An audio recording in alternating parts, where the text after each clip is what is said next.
Hi guys, welcome back to our channel reveal GK. ना जैसा आपको पता है कि हमारी यहाँ पे रेलवे एग्जाम जो हमारे यहाँ पे आने वाले हैं उसके लिए हमारी यहाँ पे पीवाईक्यू की सीरीज चल रही है, जहाँ पे हम पीवाईक्यूज तो सॉल्व कर ही रहे हैं। पर जो भी क्वेश्चन में आपको यहाँ पे कॉन्सेप्ट पूछा हुआ है, जिस भी कॉन्सेप्ट से आपसे क्वेश्चन पूछा हुआ है, तो उस कॉन्सेप्ट को भी हम यहाँ पे कंप्लीट कवर अप करते हुए यहाँ पे चल रहे हैं। और जैसा आपको पता है कि आपके एक हफ्ते में आपकी 3 वीडियोज आ रही है, 3 दिन में आ रही है। तो एक हो गया जैसे आपका ट्यूसडे, फिर फ्राइडे और फिर आपका यहाँ पे संडे। तो अगर आपने पिछले वीडियोस नहीं देखी, क्योंकि ये हमारा लेक्चर नंबर 11 होने वाला है। अगर आपने पिछले 10 लेक्चर नहीं देख रखे हैं, तो प्लेलिस्ट का लिंक मैंने यहाँ पे डिस्क्रिप्शन में दे रखा है, वहां जाके आप जरूर देख लेना। वहीं पे अगर आप एसएससी जीडी की भी तैयारी कर रहे हो, तो उसका भी प्लेलिस्ट का लिंक हमारा यहाँ पे डिस्क्रिप्शन में है, उसको भी आप जाके जरूर चेकआउट कर सकते हो। वहां पे हम लोग एक हफ्ते में अभी के लिए हम लोग यहाँ पे 2 वीडियोस कर रहे हैं। ठीक है, तो आपके आने वाले एग्जाम्स के लिए हम लोग यहाँ पे ये सारी वीडियोस कर रहे हैं, पीवाईक्यू सीरीज कर रहे हैं। बस आपका यहाँ पे मेन मोटिव वो रहना चाहिए यहाँ पे कि वीडियोस देख के आपको रिवीजन सबसे ज्यादा करना है अच्छे से। तो यहाँ पे शुरू करने से पहले अगर आप पहली बार चैनल पे आए तो प्लीज सब्सक्राइब कर देना, वीडियो को शेयर, वीडियो को लाइक कर देना, ताकि ज्यादा से ज्यादा लोगों तक ये वीडियो पहुंच पाए। कोई भी सजेशन होता है, कोई आपको कमेंट होता है, कोई डाउट होता है, तो आप कमेंट सेक्शन में आप जरूर मेंशन कर सकते हो। या फिर टेलीग्राम चैनल ज्वाइन कर लो, लिंक मैंने डिस्क्रिप्शन में दे रखा है, वहां जाके भी आप डाउट्स वगैरह पूछ सकते हो। तो चलो अभी हम यहाँ पे शुरू कर लेते हैं।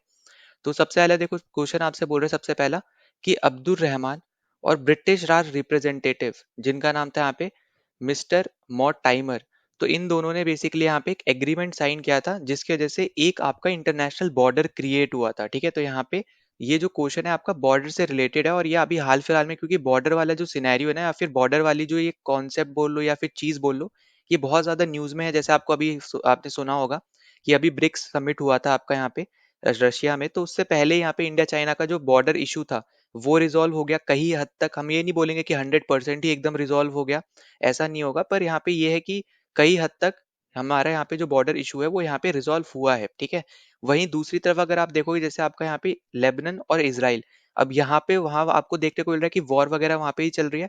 तो उनका भी बॉर्डर अभी हाल फिलहाल में बहुत ज्यादा न्यूज में, वो सब हम यहाँ पे इसमें डिस्कस करेंगे। तो यहाँ पे हम जो डिस्कस करने वाले हैं ना, वो आपके प्रेजेंट टाइम में जो आपके कॉन्सेप्ट है, या फिर जो आप बोल सकते हो एक तरीके करंट अफेयर है, वो भी हम यहाँ पे कवर करते चलेंगे इस क्वेश्चन में।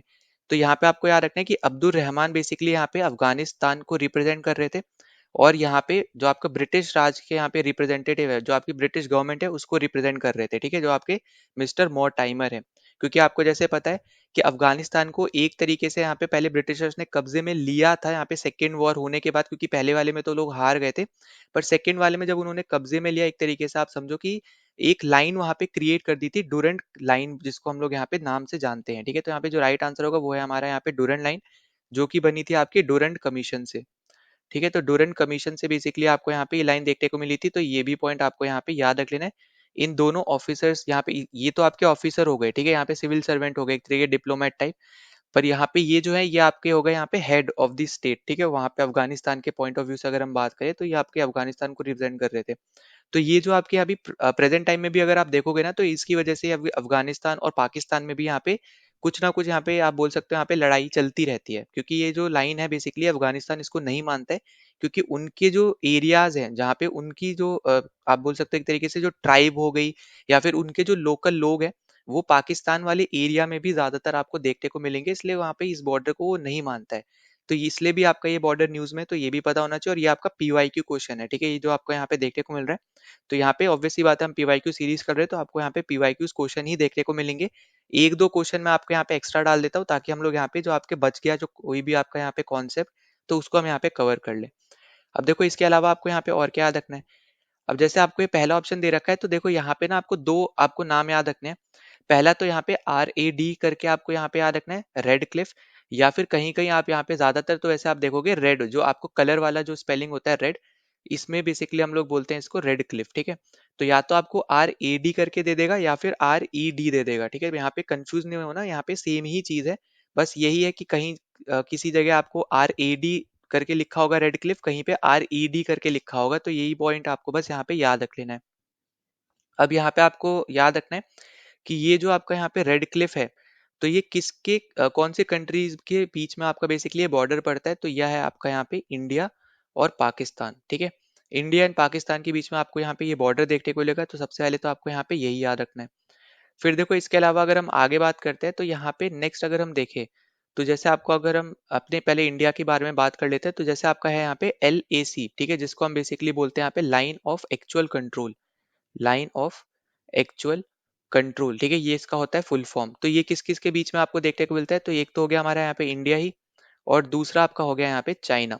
ठीक है, तो यहाँ पे यही बेसिकली आप बोल सकते हो एक तरीके से बॉर्डर है जिसके थोड़ा बहुत रिजॉल्व अभी यहाँ पे इश्यूज हुए हैं। ठीक है, इश्यूज थोड़े बहुत रिजॉल्व यहाँ पे हुए हैं। इसके अलावा आपका होता है यहाँ पे LOC, जिसको हम लोग बोलते हैं यहाँ पे लाइन ऑफ कंट्रोल। ठीक है, लाइन ऑफ कंट्रोल, और ये आपको देखने को मिलेगा यहाँ पे इंडिया और आपके यहाँ पे पाकिस्तान में। ठीक है, तो यहाँ पे ये भी आपको यहाँ पे याद रखना है, सब हम इंटरनेशनल बॉर्डर्स ही करने वाले हैं पहले तो सबसे पहले आपको यहाँ पे यही याद रखना है। इसके अलावा आप देखोगे यहाँ पे मैकमोहन लाइन, तो ये वाला भी जो आपका बॉर्डर है ये बेसिकली आपका इंडिया एंड चाइना के बीच में ही पड़ता है, तो ये भी आपको यहाँ पे याद रख लेना। मैकमोहन लाइन बेसिकली आपका यहाँ पे इंडिया और चाइना का ही है। फिर इसके अलावा अगर आप देखोगे यहाँ पे तो एक आपका बॉर्डर पड़ता है यहाँ पे मैनर हैम। ठीक है, मैनर हैम, MANNER फिर HEIM। ठीक है, तो ये जो बेसिकली आपकी लाइन है या फिर आप इसको बॉर्डर बोल सकते हो, क्योंकि यहाँ पे आपको क्लियरली देखने को मिल रहा है जहाँ सबको यहाँ पे लाइन करके ही बताया गया है, पर यहाँ पे आपको याद रखना है कि ये आपको देखने को मिलता है रशिया और फिनलैंड के बीच में। ठीक है, रशिया और आपके यहाँ पे जो फिनलैंड एक कंट्री है आपकी यूरोप में, उसके बीच में आपको ये बॉर्डर देखने को मिलता है। क्योंकि जैसा आपको पता होगा कि रशिया सिर्फ एशिया में नहीं आती है, आपकी यहाँ पे ये यूरोप में भी आती है। जैसे मैंने आपको पिछले वीडियोस में बता भी रखा है कि यूरल माउंटेन्स जो आपके रशिया में देखने को हमें मिलते हैं, तो वो बेसिकली एक तरीके से बाउंड्री की तरह काम करते हैं एशिया और यूरोप को अलग अलग करने में। तभी हमें यहाँ पे पता चलता है कि आपका जो रशिया है वो आपका यूरोप में भी आता है और एशिया में भी आता है। इसके अलावा अगर हम आगे बात करते हैं तो हमें यहाँ पे देखने को मिलती है रेड क्लिफ लाइन। ठीक है, जो आपको यहाँ पे, चलो ऊपर हमने कर ही लिया, यहाँ पे रेड क्लिफ तो हमने ऑलरेडी यहाँ पे कर लिया। इसके बाद हमें यहाँ पे देखने को मिलता है राइन लाइन। ठीक है, राइन आपको यहाँ पे याद रखना है। तो राइन जो आपकी ये बाउंड्री है ये आपको देखने को मिलती है जर्मनी और फ्रांस के बीच में। ठीक है, जर्मनी एंड फ्रांस के बीच में हमें यहाँ पे देखने को मिलती है। फिर एक और आपको यहाँ पे नाम याद रखना है, इसी से ही रिलेटेड है, वो है आपका यहाँ पे सेक फ्राइड। ठीक है, तो ये भी जो आपका बॉर्डर है ये भी आपका बेसिकली यहाँ पे जर्मनी और फ्रांस के बीच में है। ठीक है, SIEGFRIED, तो ये आपको यहाँ पे याद रखना है। अब यहाँ पे हम, जैसे मैं आपको बता रहा था कि जो आपका यहाँ पे लेबनन और आपका इसराइल वाला बॉर्डर है अभी हाल फिलहाल में, क्योंकि बहुत ज्यादा न्यूज में, तो इसको यहाँ पे याद रखना। इसको हम बेसिकली बोलते हैं यहाँ पे ब्लू लाइन। ठीक है, इसको हम क्या बोलते हैं यहाँ पे याद रखना, इसको हम बोलते हैं ब्लू लाइन, और ये इसराइल और लेबनन के बीच में है। ठीक है, लेबनान बोल सकते हो लेबनन की जगह, ठीक है, लेबनान बोलते हैं वैसे तो यहाँ पे याद रखना ये आपकी दोनों कंट्रीज हो जाएंगी। इंपॉर्टेंट है क्योंकि अभी हाल फिलहाल में यहाँ पे वॉर वगैरह भी यहाँ पे सिनेरियोस कुछ ऐसे बन रहे हैं। फिर उसके बाद अगर हम आगे बात करें तो नेक्स्ट हमें यहाँ पे देखने को मिलता है ऑर्डर नीस लाइन। अब ये जो आपका बॉर्डर है ये आपको देखने को मिलता है पोलैंड के और जर्मनी के बीच में। पोलैंड और जर्मनी के बीच में हमें यहाँ पे ये बॉर्डर देखने को मिलता है। ठीक है, फिर इसके अलावा जैसे आपका ये ब्लू लाइन है, इसी तरीके से आपकी एक और लाइन है जिसका नाम है यहाँ पे ग्रीन लाइन। ठीक है, अब ग्रीन लाइन जो है बेसिकली आपको जैसे पता होगा यहाँ पे एक साइप्रस करके एक कंट्री है। ठीक है, जो आपका एक आइलैंड है ना, तो यहाँ पे आइलैंड बेसिकली आपका है साइप्रस, पर साइप्रस आपका ऑक्यूपाई भी कर रखा है, या फिर आप एक तरीके से बोल सकते हो यहाँ पे आधा हिस्सा जो है, थोड़ा सा हिस्सा, आधा तो नहीं, थोड़ा सा हिस्सा आपका यहाँ पे रूल करता है टर्की। ठीक है, तो यहाँ पे जो साइप्रस हो गया और टर्की के बीच में बेसिकली आपको यहाँ पे बॉर्डर देखने को मिलेगा, तो टर्की का जो साइप्रस है उसके बीच में, और साइप्रस जो एक आइलैंड है ही खुद में ही, ठीक है, जिसका थोड़ा हिस्सा टर्की रूल करता है, तो उन्हीं के बीच में आपको जो बॉर्डर देखने को मिलता है उसको हम बोलते हैं यहाँ पे ग्रीन लाइन। ठीक है, तो ये आपको यहाँ पे याद रख लेना, ये भी आपका रहेगा यहाँ पे इंपॉर्टेंट पॉइंट। और जितने भी आपके ऐसे बॉर्डर्स है ना जो यहाँ पे ज्यादातर कंट्रीज नहीं मानती है, जैसे साइप्रस वाला एक बॉर्डर हो गया, या फिर आपका यहाँ पे देखोगे ऐसा कोई बॉर्डर जहाँ पे हमेशा कुछ ना कुछ लड़ाई होने के चांसेस ज्यादा रहते हैं, जैसे इसराइल और आपका लेबनान वाला बॉर्डर जिसको ब्लू लाइन के नाम से जानते हैं। तो वहां पे बॉर्डर के आसपास के एरिया जो है ना, वहां पे UN फोर्सेस भी यहाँ पे डिप्लॉय रहती हैं। ठीक है, और उसमें आप देखोगे तो इंडियन भी यहाँ पे रहते हैं वहां पे डिप्लॉय, तो ये भी आपको यहाँ पे याद रख लेना है। इसके अलावा आपका यहाँ पे एक और है, वो है इसका नाम है मैग्नी नॉट। ठीक है, अब ये आपका जो लाइन है बेसिकली ये आपका पड़ता है यहाँ पे जर्मनी और फ्रांस के बीच में। जर्मनी और फ्रांस के बीच में, क्योंकि आपको यहाँ पे याद रखना है कि आपका एक एक सिंगल लाइन में नहीं है आपका बॉर्डर। ठीक है, कुछ एरिया आपका यहाँ पे जो है उसका अलग नाम हो सकता है बॉर्डर का, कुछ एरिया का अलग नाम हो सकता है, तो इसलिए आपको एक से ज्यादा बॉर्डर देखने को मिल रहे हैं जर्मनी और फ्रांस के बीच में। फिर यहाँ पे कुछ और डिस्कस कर लेते हैं, वो इंपॉर्टेंट रहेंगे। जैसे देखो, सबसे पहले तो आपको यहाँ पे अगर हम इंडिया के पर्सपेक्टिव से बात करें या उसके रिस्पेक्ट में बात करें, तो सबसे पहले आपको पता होना चाहिए कि जो आपका अंडमान एंड निकोबार आइलैंड है ना, ये तो आपको पता होगा कि जो अंडमान एंड निकोबार आइलैंड है इसको सेपरेट करता है आपस में 10 डिग्री चैनल। ठीक है, ये आपको यहाँ पे डायरेक्ट स्टैटिक बेस्ड क्वेश्चन पूछ सकता है। तो 10 डिग्री चैनल बेसिकली आपका यहाँ पे अंडमान आइलैंड जो है उसको निकोबार आइलैंड के यहाँ पे निकोबार आइलैंड से यहाँ पे सेपरेट करता है, ठीक है। तो यहाँ पे याद रखना 10 डिग्री चैनल आपका अंडमान आइलैंड को निकोबार आइलैंड से सेपरेट करता है, और जब हम इन दोनों आइलैंड को मिला के जब हम बोलते हैं ना अंडमान एंड निकोबार, तब हमारे ये क्या बनता है, एक यूटी बनता है, ठीक है। तो यहाँ पे याद रखना हम अलग अलग आइलैंड की बात कर रहे हैं यहाँ पे, ठीक है, आइलैंड। तो ये हो गया आपका यहाँ पे पहला चीज। दूसरा आपको यहाँ पे याद रखना है कि जो आपका 8 डिग्री चैनल है, अब 8 डिग्री चैनल भी इंपॉर्टेंट है, क्योंकि अभी हाल फिलहाल में आपको जैसे पता है कि लक्षद्वीप और आपका यहाँ पे मालदीव बहुत ज्यादा न्यूज में आए थे, तो इसलिए आपको यहाँ पे ये भी चीज पता होना चाहिए। तो लक्षद्वीप और आपके यहाँ पे मालदीव के बीच में आपको यहाँ पे देखने को मिलता है 8 डिग्री चैनल, ठीक है। तो ये भी आपको यहाँ पे याद रख लेना है, ये भी आपका रहेगा यहाँ पे वन ऑफ द इम्पोर्टेंट आपका यहाँ पे स्टैटिक जीके का पॉइंट। इसके अलावा फिर आपके कुछ और भी इम्पोर्टेंट आपके यहाँ पे बॉर्डर्स है, और वो ज्यादातर जो बॉर्डर्स हमें अब देखने को मिलेंगे ना, वो आपके यहाँ पे लैटिट्यूड बेस्ड रहेंगे। अब लैटिट्यूड बेसिकली क्या होता है, जैसे मान लो आपके यहाँ पे ये अर्थ है, ठीक है। अब लैटिट्यूड आपको जैसे पता है कि इमेजिनरी लाइंस होती है, तो इस तरीके से आप अगर देखोगे ना कभी भी ग्लोब वगैरह को, तो आपकी कुछ लाइंस ना इस तरीके से जा रही होती हैं, ठीक है। ऐसे आपकी यहाँ पे कुछ लाइंस जारी होती है ऐसे इस तरीके से, और फिर कुछ लाइन होती है जो आपकी यहाँ पे नॉर्थ पोल से निकल के साउथ पोल में आके ऐसे मर्ज करती है।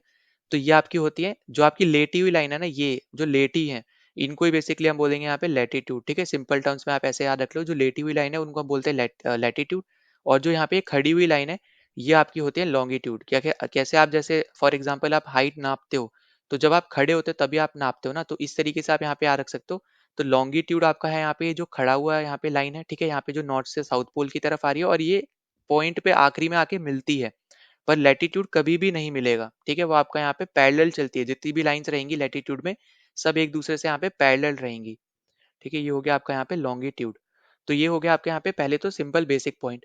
इसके अलावा आपको यहाँ पे जैसे याद रखते हैं कि जो आपका जैसे 17th पैरेलल लाइन है, ठीक है, 17 पैरेलल आपका जो है ये आपका एक बॉर्डर बनाता है वियतनाम की में, ठीक है। वियतनाम में जैसे आपको यहाँ पे पता होना चाहिए वैसे तो, पर वियतनाम पहले जब एक हुआ करता था फिर यहाँ पे सेपरेट हुआ था ठीक है।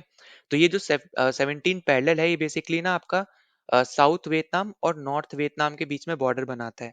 पर अगर आप प्रेजेंट टाइम में देखोगे तो अब क्योंकि यहाँ पे आपका वियतनाम एक ही कंट्री बन चुका है, नॉर्थ और साउथ दोनों यहाँ पे यूनिफाई हो चुके हैं, तो इसलिए अब आपको यहाँ पे ये क्वेश्चन आने का चांसेस कम है, पर आपको ये पता होना चाहिए, ठीक है। फिर इसके अलावा आपको यहाँ पे याद रखना है 38 पैरेलल। अब 38 पैरेलल आपका वन ऑफ द फेमस आप बोल सकते हो या फिर इंपॉर्टेंट आपके यहाँ पे लाइन रहने वाली है, जो कि south Korea and north Korea के बीच में यहाँ पे बॉर्डर बनाती है।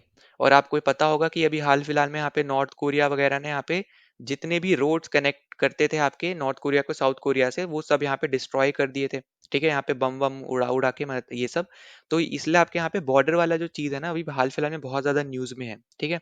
फिर आपका हो गया यहाँ पे 49 पैरेलल। अब 49 पैरेलल जो है ये आपको देखने को मिलेगा यहाँ पे यूएसए और कनाडा के बीच में, ठीक है। ये आपको देखने को मिलेगा यहाँ पे यूएसए और कनाडा के बीच में, तो ये आपको यहाँ पे याद रखना है।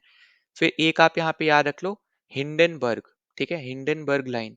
अब हिंडनबर्ग लाइन जो है ये आपको देखने को मिलेगी जर्मनी, ठीक है, जर्मनी और पोलैंड के बीच में, तो ये भी पॉइंट आपको यहाँ पे याद रख लेना, ये भी आपका रहेगा यहाँ पे इंपॉर्टेंट पॉइंट।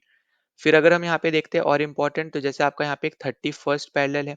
अब 31st पैरेलल जो है ये बेसिकली आपका यहाँ पे है ईरान और इराक के बीच में, ठीक है, ईरान और इराक के बीच में यहाँ पे ये है, ये आपको याद रखना है। फिर हम अफ्रीका साइड में आते हैं तो 25th पैरेलल हमें यहाँ पे देखने को मिलता है, जो कि आपका माली जो एक कंट्री है और आपका मोरिटानिया जो एक कंट्री है, ठीक है, इन दोनों के बीच में आपको ये बॉर्डर देखने को मिलता है। फिर वहीं पे अगर हम एक और अफ्रीका की बात कर लेते हैं, फिर हमें देखने को मिलता है 22nd, ठीक है, 22nd पैरेलल। अब 22nd पैरेलल जो है ये आपको देखने को मिलेगा यहाँ पे इजिप्ट और साउथ सुडान, मतलब इजिप्ट और सूडान, ठीक है, क्योंकि साउथ सुडान तो नीचे आ गया, आपकी दो अलग अलग कंट्रीज हैं। जैसे मैंने आपको यहाँ पे पिछले वीडियो में बताया था कि सूडान अलग है साउथ सुडान अलग है, तो ये वाला जो बॉर्डर है ये बेसिकली आपका सूडान के साथ लगता है इजिप्ट का, ठीक है। इसी तरीके से आपका यहाँ पे लास्ट एक और है, वो है आपका यहाँ पे 28th। अब 28th पैरेलल जो है ये आपका किस किस के बीच में लगता है, तो ये आपका लगता है यहाँ पे एक तरफ हो गया यहाँ पे सूडान और दूसरी तरफ आपका हो गया यहाँ पे लिबिया, ठीक है। तो यहाँ पे ये सब आपके इंपॉर्टेंट बॉर्डर्स थे जो हमने यहाँ पे डिस्कस किए, इंटरनेशनल बॉर्डर्स, जिसके ऊपर क्वेश्चन आने के चांसेस भी हैं, क्योंकि अभी हाल फिलहाल में ये वाला टॉपिक बहुत ज्यादा न्यूज में भी है, ठीक है। तो अगर आपको कोई भी डाउट हो तो कमेंट सेक्शन में जरूर आप यहाँ पे मेंशन कर देना। ना अगले क्वेश्चन पे चलते हैं। तो अगला क्वेश्चन हमसे यहाँ पे पूछ रहा है, जो आपका यहाँ पे चीफ इलेक्शन कमिश्नर होता है वो उसका यहाँ पे टाइम पीरियड क्या होता है, मतलब टेन्योर क्या होता है, बेसिकली ये आपसे यहाँ पे पूछा जा रहा है। तो देखो यहाँ पे आपको याद रखना है कि ये जो इसका टेन्योर है ना, वैसे तो यहाँ पे ये डिसाइड करते हैं प्रेसिडेंट, ठीक है, पहली बात तो आपको यहाँ पे ये याद रखनी है। पर यहाँ पे ना एज के रिस्पेक्ट में आपको एक कंडीशन भी दे रखी है, तो वो आपसे यहाँ पे बेसिकली वही आपसे यहाँ पे पूछा जा रहा है। तो आपका यहाँ पे जो राइट आंसर है वो आपका रहने वाला है सेकंड ऑप्शन। तो यहाँ पे आपको दे रखा है कि 65 ईयर्स का एज हो जाना चाहिए, या फिर 6 साल तक का आपको यहाँ पे वो ऑफिस को होल्ड करके रख सकता है, या फिर ऑफिस में यहाँ पे वो रह सकता है। अब इसका मतलब क्या है जो आपको आगे दे रखा है, विच एवर अर्ली। अब जैसे फॉर एग्जाम्पल मान लो यहाँ पे ये कोई इंसान है, और ये अभी यहाँ पे बना है ईसीआई, ठीक है, यहाँ पे चीफ इलेक्शन कमीशन बेसिकली आपका बना है, सीईसी बना है आपका, जिसको हम बेसिकली शॉर्ट फॉर्म में सीईसी बोलेंगे, ठीक है, यहाँ पे चीफ इलेक्शन कमिश्नर को यहाँ पे। तो ये आपका बना है यहाँ पे मान लेते हैं 62 ईयर्स में, ठीक है। अब 62 ईयर्स में आपको क्लियरली देखने को मिल रहा है, तो यहाँ पे 3 साल इसका टेन्योर रह पाएगा, क्योंकि 65 ईयर्स तो आपकी यहाँ पे मैक्सिमम एज ही है, 65 तक ही वो यहाँ पे ऑफिस को होल्ड करके रख सकता है। तो जब यहाँ पे कोई इंसान 62 ईयर में बना है, तो यहाँ पे वो 65 तक ही वो रह सकता है, तो यहाँ पे 3 साल का यहाँ पे उसका टेन्योर रहेगा। और इसलिए आपका यहाँ पे बीच में और लगा रखा है कि इनमें से कोई एक कंडीशन फॉलो हो। अब जैसे फॉर एग्जाम्पल मान लो कोई एक इंसान है जो 50 ईयर्स में ही बन जाता है, ठीक है, फॉर एग्जाम्पल मान के चलते हैं कि कोई आपका एक ऐसा इंसान है जो आपका चीफ इलेक्शन कमिश्नर बन जाता है 50 साल की उम्र में। तो उस पर्टिकुलर केस में क्या होगा कि वो सिर्फ और सिर्फ 6 साल तक ही वो आपका ऑफिसर रह सकता है, मतलब यहाँ पे 56 तक रह सकता है, वो 65 तक नहीं जाएगा, क्योंकि हमें आगे टर्म दे रखे विच एवर अर्ली, ठीक है, इनमें से कोई भी जो जल्दी हो रहा होगा वो कंडीशन हम यहाँ पे फॉलो करेंगे। तो आई होप कि आपको ये चीज तो यहाँ पे समझ में आ गई हो। इसके अलावा अगर हम जैसे आगे बात करते हैं, आपको दे रखा है यहाँ पे चीफ इलेक्शन कमिश्नर, तो ये आपको पता होगा यहाँ पे जो आपका इलेक्शन कमीशन ऑफ इंडिया होता है, ठीक है, इसका आर्टिकल क्या होता है यहाँ पे 324 होता है। पार्ट होता है आपका यहाँ पे 15, जिसको हम रोमन में इस तरीके से लिखते हैं, ये आपको यहाँ पे याद रखना है। फाउंड कब हुआ था यहाँ पे, ये आपको डेट याद रखनी चाहिए, तो वो है आपकी यहाँ पे 25 जनवरी 1950। कौन सी मिनिस्ट्री के अंदर आता है, तो ये भी याद रख लेना, ये आपकी यहाँ पे ministry of law and justice, ठीक है, ministry of law and justice के अंदर आपका इलेक्शन कमीशन ऑफ इंडिया आपका यहाँ पे आता है, तो ये भी पॉइंट आपको यहाँ पे याद रख लेना है। इसके अलावा अगर आप यहाँ पे देखोगे, तो यहाँ पे जो इंपॉर्टेंट चीज रहने वाली है, तो वो आपका रहेगा यहाँ पे कि जो आपका इसका अलाउंस होता है कि इसको यहाँ पे क्या क्या बेसिकली यहाँ पे मिलेगा, यहाँ पे आप एक तरीके से ऐसा समझ लो यहाँ पे क्या क्या फायदे हैं इसको यहाँ पे ये पर्टिकुलर पोस्ट को होल्ड करने के बाद भी। तो वो आपके सेम रहते हैं जो भी चीजें आपके सुप्रीम कोर्ट के जज को मिलती है, ठीक है। तो सुप्रीम कोर्ट के जज को जो जो चीजें आपकी या फिर बोलो जो जो फैसिलिटीज मिलती हैं, सेम फैसिलिटीज आपकी यहाँ पे चीफ इलेक्शन कमिश्नर को भी मिलती है, तो ये पॉइंट आपको यहाँ पे याद रख लेना है। इसके अलावा अगर आपको यहाँ पे बोला जाए कि कितने मेंबर की बॉडी होती है आपकी यहाँ पे इलेक्शन कमीशन ऑफ इंडिया, तो हमेशा याद रखना सिर्फ और सिर्फ 3 मेंबर्स की यहाँ पे बॉडी होती है, जिसमें से एक होता है आपका यहाँ पे चीफ इलेक्शन कमिश्नर, और आपके यहाँ पे 2 होते हैं इलेक्शन कमिश्नर, ठीक है। तो जैसे आप अगर कभी भी देखोगे ना कि आपके जब भी इलेक्शन होते हैं, तो जितना भी शेड्यूल हो गया कुछ भी हो गया, वो आपका इलेक्शन कमीशन ऑफ इंडिया एक मीटिंग करता है, या फिर आप बोल सकते हो एक तरीके से प्रेस कॉन्फ्रेंस करके आपको यहाँ पे बताता है मीडिया के थ्रू। पर जो यहाँ पे जब आप वोट डालने जाते हो, तो वो जो भी लोग हैं ना, वो बेसिकली आपके इलेक्शन कमीशन ऑफ इंडिया के लोग नहीं है। वो बेसिकली आपको यहाँ पे देखने को मिलेगा कि जो आपका इलेक्शन कमीशन ऑफ इंडिया है, वो गवर्नर से और प्रेसिडेंट से यहाँ पे लोगों को यहाँ पे मांगता है एक तरीके से, कि यहाँ पे जैसे फॉर एग्जांपल मान लेते कोई आपके यहाँ पे गवर्नमेंट टीचर है, ठीक है, तो उनकी ड्यूटी आपको जैसे पता होगा कि उनकी ड्यूटी लग जाती है डिफरेंट डिफरेंट ओकेजन्स पे, तो उसी तरीके से आपके इलेक्शन में भी उनकी ड्यूटी लगती है। तो ये जो आपको यहाँ पे देखने को मिल रहा है ना, तो ये आपका रहता है कि यहाँ पे गवर्नर और प्रेसिडेंट से यहाँ पे वो मांगते हैं कि उनको एक पर्टिकुलर वर्क फोर्स चाहिए, ताकि वो इलेक्शन को स्मूथली यहाँ पे ऑर्गेनाइज कर पाए, ठीक है। तो पर आपको यहाँ पे सिंपल टर्म में ये याद रखना है कि टोटल मेंबर जब भी पूछे, तो वो आपके रहेंगे सिर्फ और सिर्फ यहाँ पे 3, ठीक है। तो ये हो गया हमारा यहाँ पे पहली चीज। अब दूसरी चीज आपको यहाँ पे याद रखना है कि जो आपका यहाँ पे ये chief election commissioner of India है, ये अपना जो ऑफिस है ना, ये आपके प्रेसिडेंट के प्लेजर पे नहीं रखता है। मतलब कहने का क्या है कि जब प्रेसिडेंट चाहे जब इनको हटा नहीं सकता है, सिंपल नहीं है इनको हटाना, इनको सेम तरीके से हटाया जा सकता है जैसा आप यहाँ पे सुप्रीम कोर्ट के जज को हटाते हो, बाय पार्लियामेंट में जो भी आप यहाँ पे मोशंस लेकर आओगे उसके थ्रू ही यहाँ पे इनको हटाया जा सकता है, फुल मेजोरिटी जो भी यहाँ पे चाहिए उसके अकॉर्डिंग, ठीक है। तो यहाँ पे हमेशा याद रखना, तो यहाँ पे ये टर्म याद रखना है कि does not hold his office, ठीक है, does not hold his office till the pleasure of president, ठीक है, till the pleasure of the president. इसका मतलब क्या हो गया कि प्रेसिडेंट जब चाहता है, बेसिकली यहाँ पे जब भी हम बात करेंगे ना यहाँ पे प्लेजर ऑफ प्रेसिडेंट की, तो वो सारी ऐसी पोस्ट होती है कि जब प्रेसिडेंट चाहे तब उनको हटा सकता है, जैसे फॉर एग्जांपल गवर्नर की पोस्ट, जब चाहेगा प्रेसिडेंट गवर्नर को हटा सकता है। ऑब्वियस सी बात है, रिकमेंडेशन कौन देगा? वो गवर्नमेंट देगी, यहाँ पे यूनियन जो गवर्नमेंट रहेगी वो देगी। तो सेम तरीके से यहाँ पे वो नहीं, वो चीज यहाँ पे वो नहीं कर सकता है, क्योंकि जैसे अभी हमने ऊपर देखा कि सब चीजें आपके यहाँ पे मैक्सिमम आपको देखने को मिलेगी कि यहाँ पे सुप्रीम कोर्ट के जज से ही इंस्पायर्ड है या फिर उसके जैसी है। तो जिस तरीके से आप सुप्रीम कोर्ट के जज को हटाते हो, तो सेम तरीके से आपको यहाँ पे इलेक्शन कमीशनर ऑफ इंडिया के हेड को हटाना पड़ेगा, जिसका बेसिकली रहेगा यहाँ पे पोस्ट चीफ इलेक्शन कमिश्नर। ठीक है। अब यहाँ पे आपको एक और याद रखना है कि जो आपका चीफ इलेक्शन कमिश्नर होता है, ये प्रेसिडेंट को राय वगैरह यहाँ पे दे सकता है कि आपको इनमें से कोई भी एक इलेक्शन कमिश्नर को, जैसे मान लो यहाँ पे इसको हटाना है, ठीक है, जो आपका चीफ इलेक्शन कमिश्नर है, तो इसको कोई चीफ आपके यहाँ पे जो इलेक्शन कमिश्नर है, इसको किसी ना किसी एक इलेक्शन कमिश्नर को यहाँ पे हटाना है। जो आपके पास दो हैं उनमें से एक को हटाना है या फिर मान लो दोनों को ही हटाना है, तो उसकी ये रिकमेंडेशन दे सकता है प्रेसिडेंट को। पर प्रेसिडेंट बाउंड नहीं है, ठीक है, नॉट बाउंड आपको यहाँ पे याद रखना है। नॉट बाउंड मतलब हो गया कि वो एक तरीके से बस रिकमेंडेशन दे रहा है, ठीक है। जैसे आपको पता होगा कि जैसे आपकी कमिटीज होती है ना, रिकमेंडेशन कमेटी, जैसे नीति आयोग क्या है, आपका एक रिकमेंडेशन देने वाली कमेटी या फिर एडवाइजरी टाइप ऑफ कमेटी है। वो कंडीशंस बस आपको बताती है कि ऐसा ऐसा करना चाहिए। अब करना नहीं करना वो गवर्नमेंट के ऊपर है। तो इसी तरीके से यहाँ पे जो आपका चीफ इलेक्शन कमिश्नर है, अगर उसको किसी भी इलेक्शन कमिश्नर को हटाना है या हटवाना है, तो वो रिकमेंडेशन देगा प्रेसिडेंट को। पर वो प्रेसिडेंट के ऊपर है कि वो उस इलेक्शन कमिश्नर को आज यहाँ पे हटाए या फिर ना हटाए। ठीक है, तो ये चीज याद रखना कि इसलिए आपको यहाँ पे बोला जा रहा है कि ये नॉट बाउंड है, यहाँ पे डिसीजन प्रेसिडेंट का रहेगा आखिरी, कि उसको वो बात माननी है या फिर नहीं माननी है। ठीक है, तो ये पॉइंट भी आपको यहाँ पे याद रख लेना है। इसके अलावा अगर आप यहाँ पे देखोगे इंपॉर्टेंट जो रहेगा, तो यहाँ पे जैसे आपको पता है कि जो आपके यहाँ पे एमपी रहते हैं, एमपी किसके होते हैं? यहाँ पे पार्लियामेंट के होते हैं। मेंबर ऑफ पार्लियामेंट को हम क्या बोलते हैं? यहाँ पे एमपी बोलते हैं। ठीक है।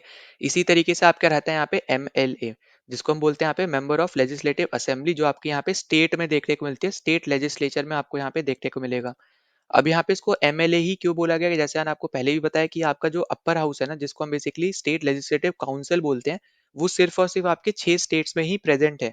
तो क्योंकि वो हर एक स्टेट में प्रेजेंट नहीं है, और आपके हर एक आपके स्टेट के मेंबर को यहाँ पे बेसिकली एमएलए के नाम से हम लोग यहाँ पे जानते हैं, तो इसलिए यहाँ पे हर एक स्टेट में एक हाउस तो एटलीस्ट यहाँ पे है ही, जिसका नाम यहाँ पे लेजिस्लेटिव असेंबली है। तो इसीलिए उसके मेंबर को हम लोग यहाँ पे बोलते हैं मेंबर ऑफ लेजिस्लेटिव असेंबली। ठीक है, तो ये चीज आपको पता होना चाहिए। अब मैंने आपको यहाँ पे ये दो चीज क्यों बताई? मैंने इसलिए बताई कि यहाँ पे मान लो कि अगर यहाँ पे इलेक्शन कमिश्नर को ऐसा कुछ पता चलता है कि यहाँ पे जो आपका एमपी है या फिर एमएलए है, वो अब यहाँ पे कोई गलत काम कर रहा है और उसको यहाँ पे डिस्क्वालीफाई करना है, उसको हटाना है, तो ये एडवाइस दे सकते हैं। ठीक है, जो आपका यहाँ पे इलेक्शन कमीशन ऑफ इंडिया है, ये एडवाइस दे सकता है यहाँ पे एमपी को हटाने के लिए। किसको देगा ये एडवाइस? ये देगा आपके यहाँ पे आपके प्रेसिडेंट को। ठीक है, क्योंकि हम लोग यहाँ पे पार्लियामेंट की बात करें, और पार्लियामेंट बेसिकली आपका यहाँ पे लोकसभा, राज्यसभा, प्रेसिडेंट तीनों से मिलके बनता है। तो अगर यहाँ पे आपके एमपी को हटाना है, ठीक है, रिमूव अगर करना है, तो यहाँ पे ये एडवाइस देगा यहाँ पे प्रेसिडेंट को। कौन देगा एडवाइस? आपका election commission of India advice देगा किसको? प्रेसिडेंट को। ठीक है, फिर इसी सेम तरीके से अगर आपके यहाँ पे एमएलए को रिमूव करना है, या फिर मान लो यहाँ पे डिस्क्वालिफिकेशन, आप यहाँ पे सिंपल टर्म्स में याद रख सकते हो कि यहाँ पे डिस्क्वालीफाई करना है। ठीक है, यहाँ पे सिंपल टर्म में याद रखो कि डिस्क्वालीफाई करना है। तो उस केस में यहाँ पे जो आपका ये रहेगा, यहाँ पे स्टेट लेजिस्लेचर में आपका जो एमएलए रहेगा, तो यहाँ पे जो आपका इलेक्शन कमीशन ऑफ इंडिया है ना, तो ये आपका एडवाइस किसको देता है? ये आपका एडवाइस देता है यहाँ पे गवर्नर को। ठीक है, क्योंकि आपका गवर्नर एक तरीके से हेड रहता है आपका स्टेट का, जिस सेम तरीके से जैसा आपका प्रेसिडेंट है यहाँ पे कंट्री का हेड, भले वो नॉमिनल ही हो, पर हेड आपका हेड ही माना जाएगा। ठीक है, तो यहाँ पे ये चीज याद रखना, क्योंकि जितने भी डॉक्यूमेंट साइन वगैरह भी होते हैं, अगर कोई गवर्नमेंट किसी दूसरे गवर्नमेंट के साथ कोई यहाँ पे मान लो ट्रीटी साइन कर रही है, कोई एग्रीमेंट साइन कर रही है, तो हर एक पे आपके प्रेसिडेंट का साइन रहता है। तो इसलिए आपको यहाँ पे ये चीज भी याद रखनी है। तो ये आपका रहेगा यहाँ पे इंपॉर्टेंट। फिर अगर हम यहाँ पे आगे बात करें, तो यहाँ पे आपको याद रखना है कि 1993 में आपके यहाँ पे ये बेसिकली यहाँ पे डिसाइड हुआ था कि 3 मेंबर की आपकी परमानेंट बॉडी रहेगी ये। ठीक है, 3 मेंबर की आपकी क्या रहेगी? यहाँ पे परमानेंट बॉडी रहेगी। ठीक है, तो ये आपको यहाँ पे याद रखना है, ये आपका रहेगा यहाँ पे इंपॉर्टेंट। इसके अलावा जैसे आपको मैंने बताया था कि जो आपकी एज थी ना यहाँ पे 21 से यहाँ पे कर दी थी 18, जो आपकी वोटिंग एज थी बेसिकली। तो ये आपको यहाँ पे याद रखना है किसके थ्रू करी थी? तो वोटिंग एज आपकी 21 से 18 साल करी थी यहाँ पे 61st कॉन्स्टिट्यूशनल अमेंडमेंट एक्ट के थ्रू, जो आपका आया था यहाँ पे 1989 में। तो ये भी आपको यहाँ पे याद रख लेना, जो आपका यहाँ पे इंपॉर्टेंट पॉइंट रहेगा। फिर इसके अलावा अगर आप देखोगे ना कि कभी भी जैसे मान लो आपके यहाँ पे एक पॉलिटिकल पार्टी है, ठीक है, अब इस पॉलिटिकल पार्टी में 75 जो लोग हैं, वो आपके अलग यहाँ पे सेपरेट हो जाते हैं, और 25 आपके अलग सेपरेट हो जाते हैं। जैसे फॉर एग्जांपल अगर आप एग्जांपल लेके चलो, जैसे शिवसेना थी, ठीक है, महाराष्ट्र वाली, तो उसके जो हेड थे वो तो हो गए यहाँ पे उद्धव ठाकरे, पर क्योंकि ज्यादा जो एमएलए है ना जो शिवसेना के थे वो आपके एकनाथ शिंदे के पास थे, तो इसलिए आपने देखा होगा कि यहाँ पे जो आपका लोगो हो गया या पार्टी का नाम हो गया वो आपका उनके पास चला गया, ना कि उद्धव ठाकरे के पास। वो क्यों हुआ? क्योंकि आपका ज्यादा एमएलए इनके पास थे, और ये डिसीजन किसका रहता है? ये आपका इलेक्शन कमीशन ऑफ इंडिया का रहता है। ठीक है, तो इसलिए आपको यहाँ पे याद रखना है कि जो आपका यहाँ पे इलेक्शन कमीशन ऑफ इंडिया है, अगर कोई आपकी पार्टी है, ठीक है, अगर वो यहाँ पे मान लो कि दो ग्रुप में, दो से ज्यादा ग्रुप में, जो भी आप बोल सकते हो ग्रुप्स में, वो बेसिकली यहाँ पे डिवाइड कर जाती है, तो किसका सिंबल रहेगा, कौन से ग्रुप का सिंबल रहेगा, या फिर आप बोल सकते हो नाम रहेगा पार्टी का, वो जो पहले से यूज करते हुए लोग आ रहे थे, वो कौन डिसाइड करेगा? वो डिसाइड करता है आपका यहाँ पे इलेक्शन कमीशन ऑफ इंडिया, और ये बहुत ज्यादा इंपॉर्टेंट पावर है, आप ऐसे याद रख सकते हो। ठीक है, तो ये आपको अगर कहीं पे भी ऐसे बोलते हुए लोग दिखे कि यहाँ पे यूनियन गवर्नमेंट ने ऐसा कर दिया, ऐसा कर दिया, ऐसा नहीं होता है। इलेक्शन कमीशन ऑफ इंडिया का यहाँ पे ये आप बोल सकते हो पावर होती है, इलेक्शन कमीशन ऑफ इंडिया के पास पावर है कि वो किसको यहाँ पे सिंबल दे दे, वो वाला जो पिछले टाइम से यूज करते हुए आ रही थी। जैसे जैसे हमने बात करी शिवसेना की, तो जो शिवसेना का सिंबल है वो अभी जैसे एकनाथ शिंदे के पास है, क्योंकि उनके पास एमएलए ज्यादा थे। ठीक है, आपके यहाँ पे जो ओरिजिनल आपकी शिवसेना थी पहले, अगर हम बात करें मिलके जो रह रहे थे, तो उस टाइम में अगर हम देखते हैं तो उसमें कंपैरिजन की बात करें तो अभी के टाइम में आपके एमएलए इनके पास ज्यादा है, इसलिए इनका सिंबल पुराना वाला ही है। वहीं पे अगर आप अभी के टाइम में जो उद्धव ठाकरे जी की यहाँ पे अब की जो नई पार्टी है उसका सिंबल देखोगे, तो वो अब उनका नया सिंबल है जो आपका मशाल टाइप कुछ है, तो वो आपको यहाँ पे इस तरीके से पता होना चाहिए। ठीक है, तो इलेक्शन कमीशन ऑफ इंडिया के बारे में भी आपको हमने यहाँ पे हमने सब कुछ डिस्कस कर लिया, इसको आपको यहाँ पे याद रखना है। और एक पॉइंट जस्ट छोटा सा वो आपको यहाँ पे याद रखना है कि आज तक कोई भी chief election commission of India remove नहीं हुआ है प्रेसिडेंट के थ्रू। ठीक है, नो इलेक्शन आपका यहाँ पे chief election commissioner of India जो आपका है वो आज तक कभी भी रिमूव नहीं हुआ है बाय प्रेसिडेंट। ठीक है, तो ये इंपॉर्टेंट पॉइंट है, तो इसको बस यहाँ पे नोट डाउन कर लेना है, इसमें कोई यहाँ पे कोई डिफिकल्ट चीज नहीं है आपको यहाँ पे। ठीक है, तो ये आपको यहाँ पे याद रख लेनी है। बाकी आपको जैसे पता होगा कि जब भी आपको यहाँ पे कोई भी गवर्नमेंट ऑफिसर बनता है, ठीक है, तो उस टाइम पे जो भी उनको अलाउंसेस मिल रहे होंगे ना, तो वो आगे जाके कम नहीं हो सकते हैं। जो उस टाइम पे सर्विस कंडीशन थी जब उन्होंने ज्वाइन किया, तो उस टाइम पे जो भी सर्विस कंडीशंस थी वही यहाँ पे मानी जाएंगी, और वो बेसिकली आप देखोगे तो आगे बढ़ती जाएंगी अनटिल फाइनेंशियल इमरजेंसी ना लगे। ठीक है, तो ये चीज बस आपको यहाँ पे याद रखनी है कि जब भी हम यहाँ पे गवर्नमेंट ऑफिसर्स की बात करेंगे, तो जब भी उन्होंने ज्वाइन किया होगा ना, वो जब भी गवर्नमेंट ऑफिसर बने होंगे, तो उस टाइम पे जो भी कंडीशंस रही होंगी सर्विस की, तो वही हमेशा मानी जाएंगी। जो नए लोगों के लिए, अब यहाँ पे आने वाले लोगों के लिए जो कंडीशन अब नई बन गई है, जैसे मान लो कि सैलरी यहाँ पे कोई एक इंसान है, ठीक है, एक इंसान है जिसने यहाँ पे ज्वाइन किया 2023 में, कोई भी गवर्नमेंट ऑफिस आप मान के चलो, उसकी सैलरी थी यहाँ पे 1 लाख। ठीक है, अब यहाँ पे जो 24 में आप यहाँ पे लोग ज्वाइन कर रहे हैं, उनकी हम मान लेते हैं कि गवर्नमेंट ने सैलरी कर दी यहाँ पे 80,000। अब ऐसा नहीं होगा कि यहाँ पे जो पहले से लोग काम कर रहे हैं उनकी सैलरी अब 80,000 हो जाएगी, ऐसा नहीं होगा। क्योंकि जब उन्होंने ज्वाइन किया, जब उस टाइम पे जो सर्विस कंडीशन थी ना वो मानी जाएगी। तो आप हर एक चीज में आप ये चीज हमेशा याद रखना, जब भी हम गवर्नमेंट सर्विस की यहाँ पे बात करेंगे तो ये चीज हमें यहाँ पे देखने को मिलती ही मिलती है। ठीक है, तो ये हो गया हमारे यहाँ पे इलेक्शन कमीशन ऑफ इंडिया से रिलेटेड चीजें। और यहाँ पे अपना राइट आंसर क्या था? यहाँ पे सेकंड ऑप्शन अपना यहाँ पे करेक्ट आंसर था। ना अगले क्वेश्चन पे चलते हैं। तो अगला क्वेश्चन हमसे यहाँ पे पूछा जा रहा है कि जो आपका यहाँ पे जीएसएलवी है, ये इंडिया में कब इंडिया ने फर्स्ट टाइम यूज किया था? अब देखो ये बेसिकली जो है ना, ये आपका एक लॉन्चिंग व्हीकल है। ठीक है, ये क्या आपका एक लॉन्चिंग व्हीकल है। ठीक है, सबसे पहले तो आपको यहाँ पे यही चीज याद रख लेनी है। अब इसका फुल फॉर्म अगर आप देखोगे तो एलवी मतलब हो गया यहाँ पे लॉन्च व्हीकल, एस मतलब हो गया आपका यहाँ पे सैटेलाइट, ठीक है, और जी मतलब है बेसिकली आपका यहाँ पे जियो सिंक्रोनाइज, जियो सिंक्रोनस। ठीक है, तो जियो सिंक्रोनस सैटेलाइट लॉन्च व्हीकल इसका यहाँ पे फुल फॉर्म है जीएसएलवी को, और इंडिया ने इसको यूज किया था पहली बार यहाँ पे 2001 में। इसी तरीके से इंडिया के दो और तरीके के आपके लॉन्चिंग व्हीकल हैं, उनके बारे में आपको पता होना चाहिए। एक है जैसे आपका यहाँ पे पीएसएलवी। ठीक है, तो यहाँ पे पहला वर्ड बस मैं आपको बता दे रहा हूँ, वो है आपका पोलर।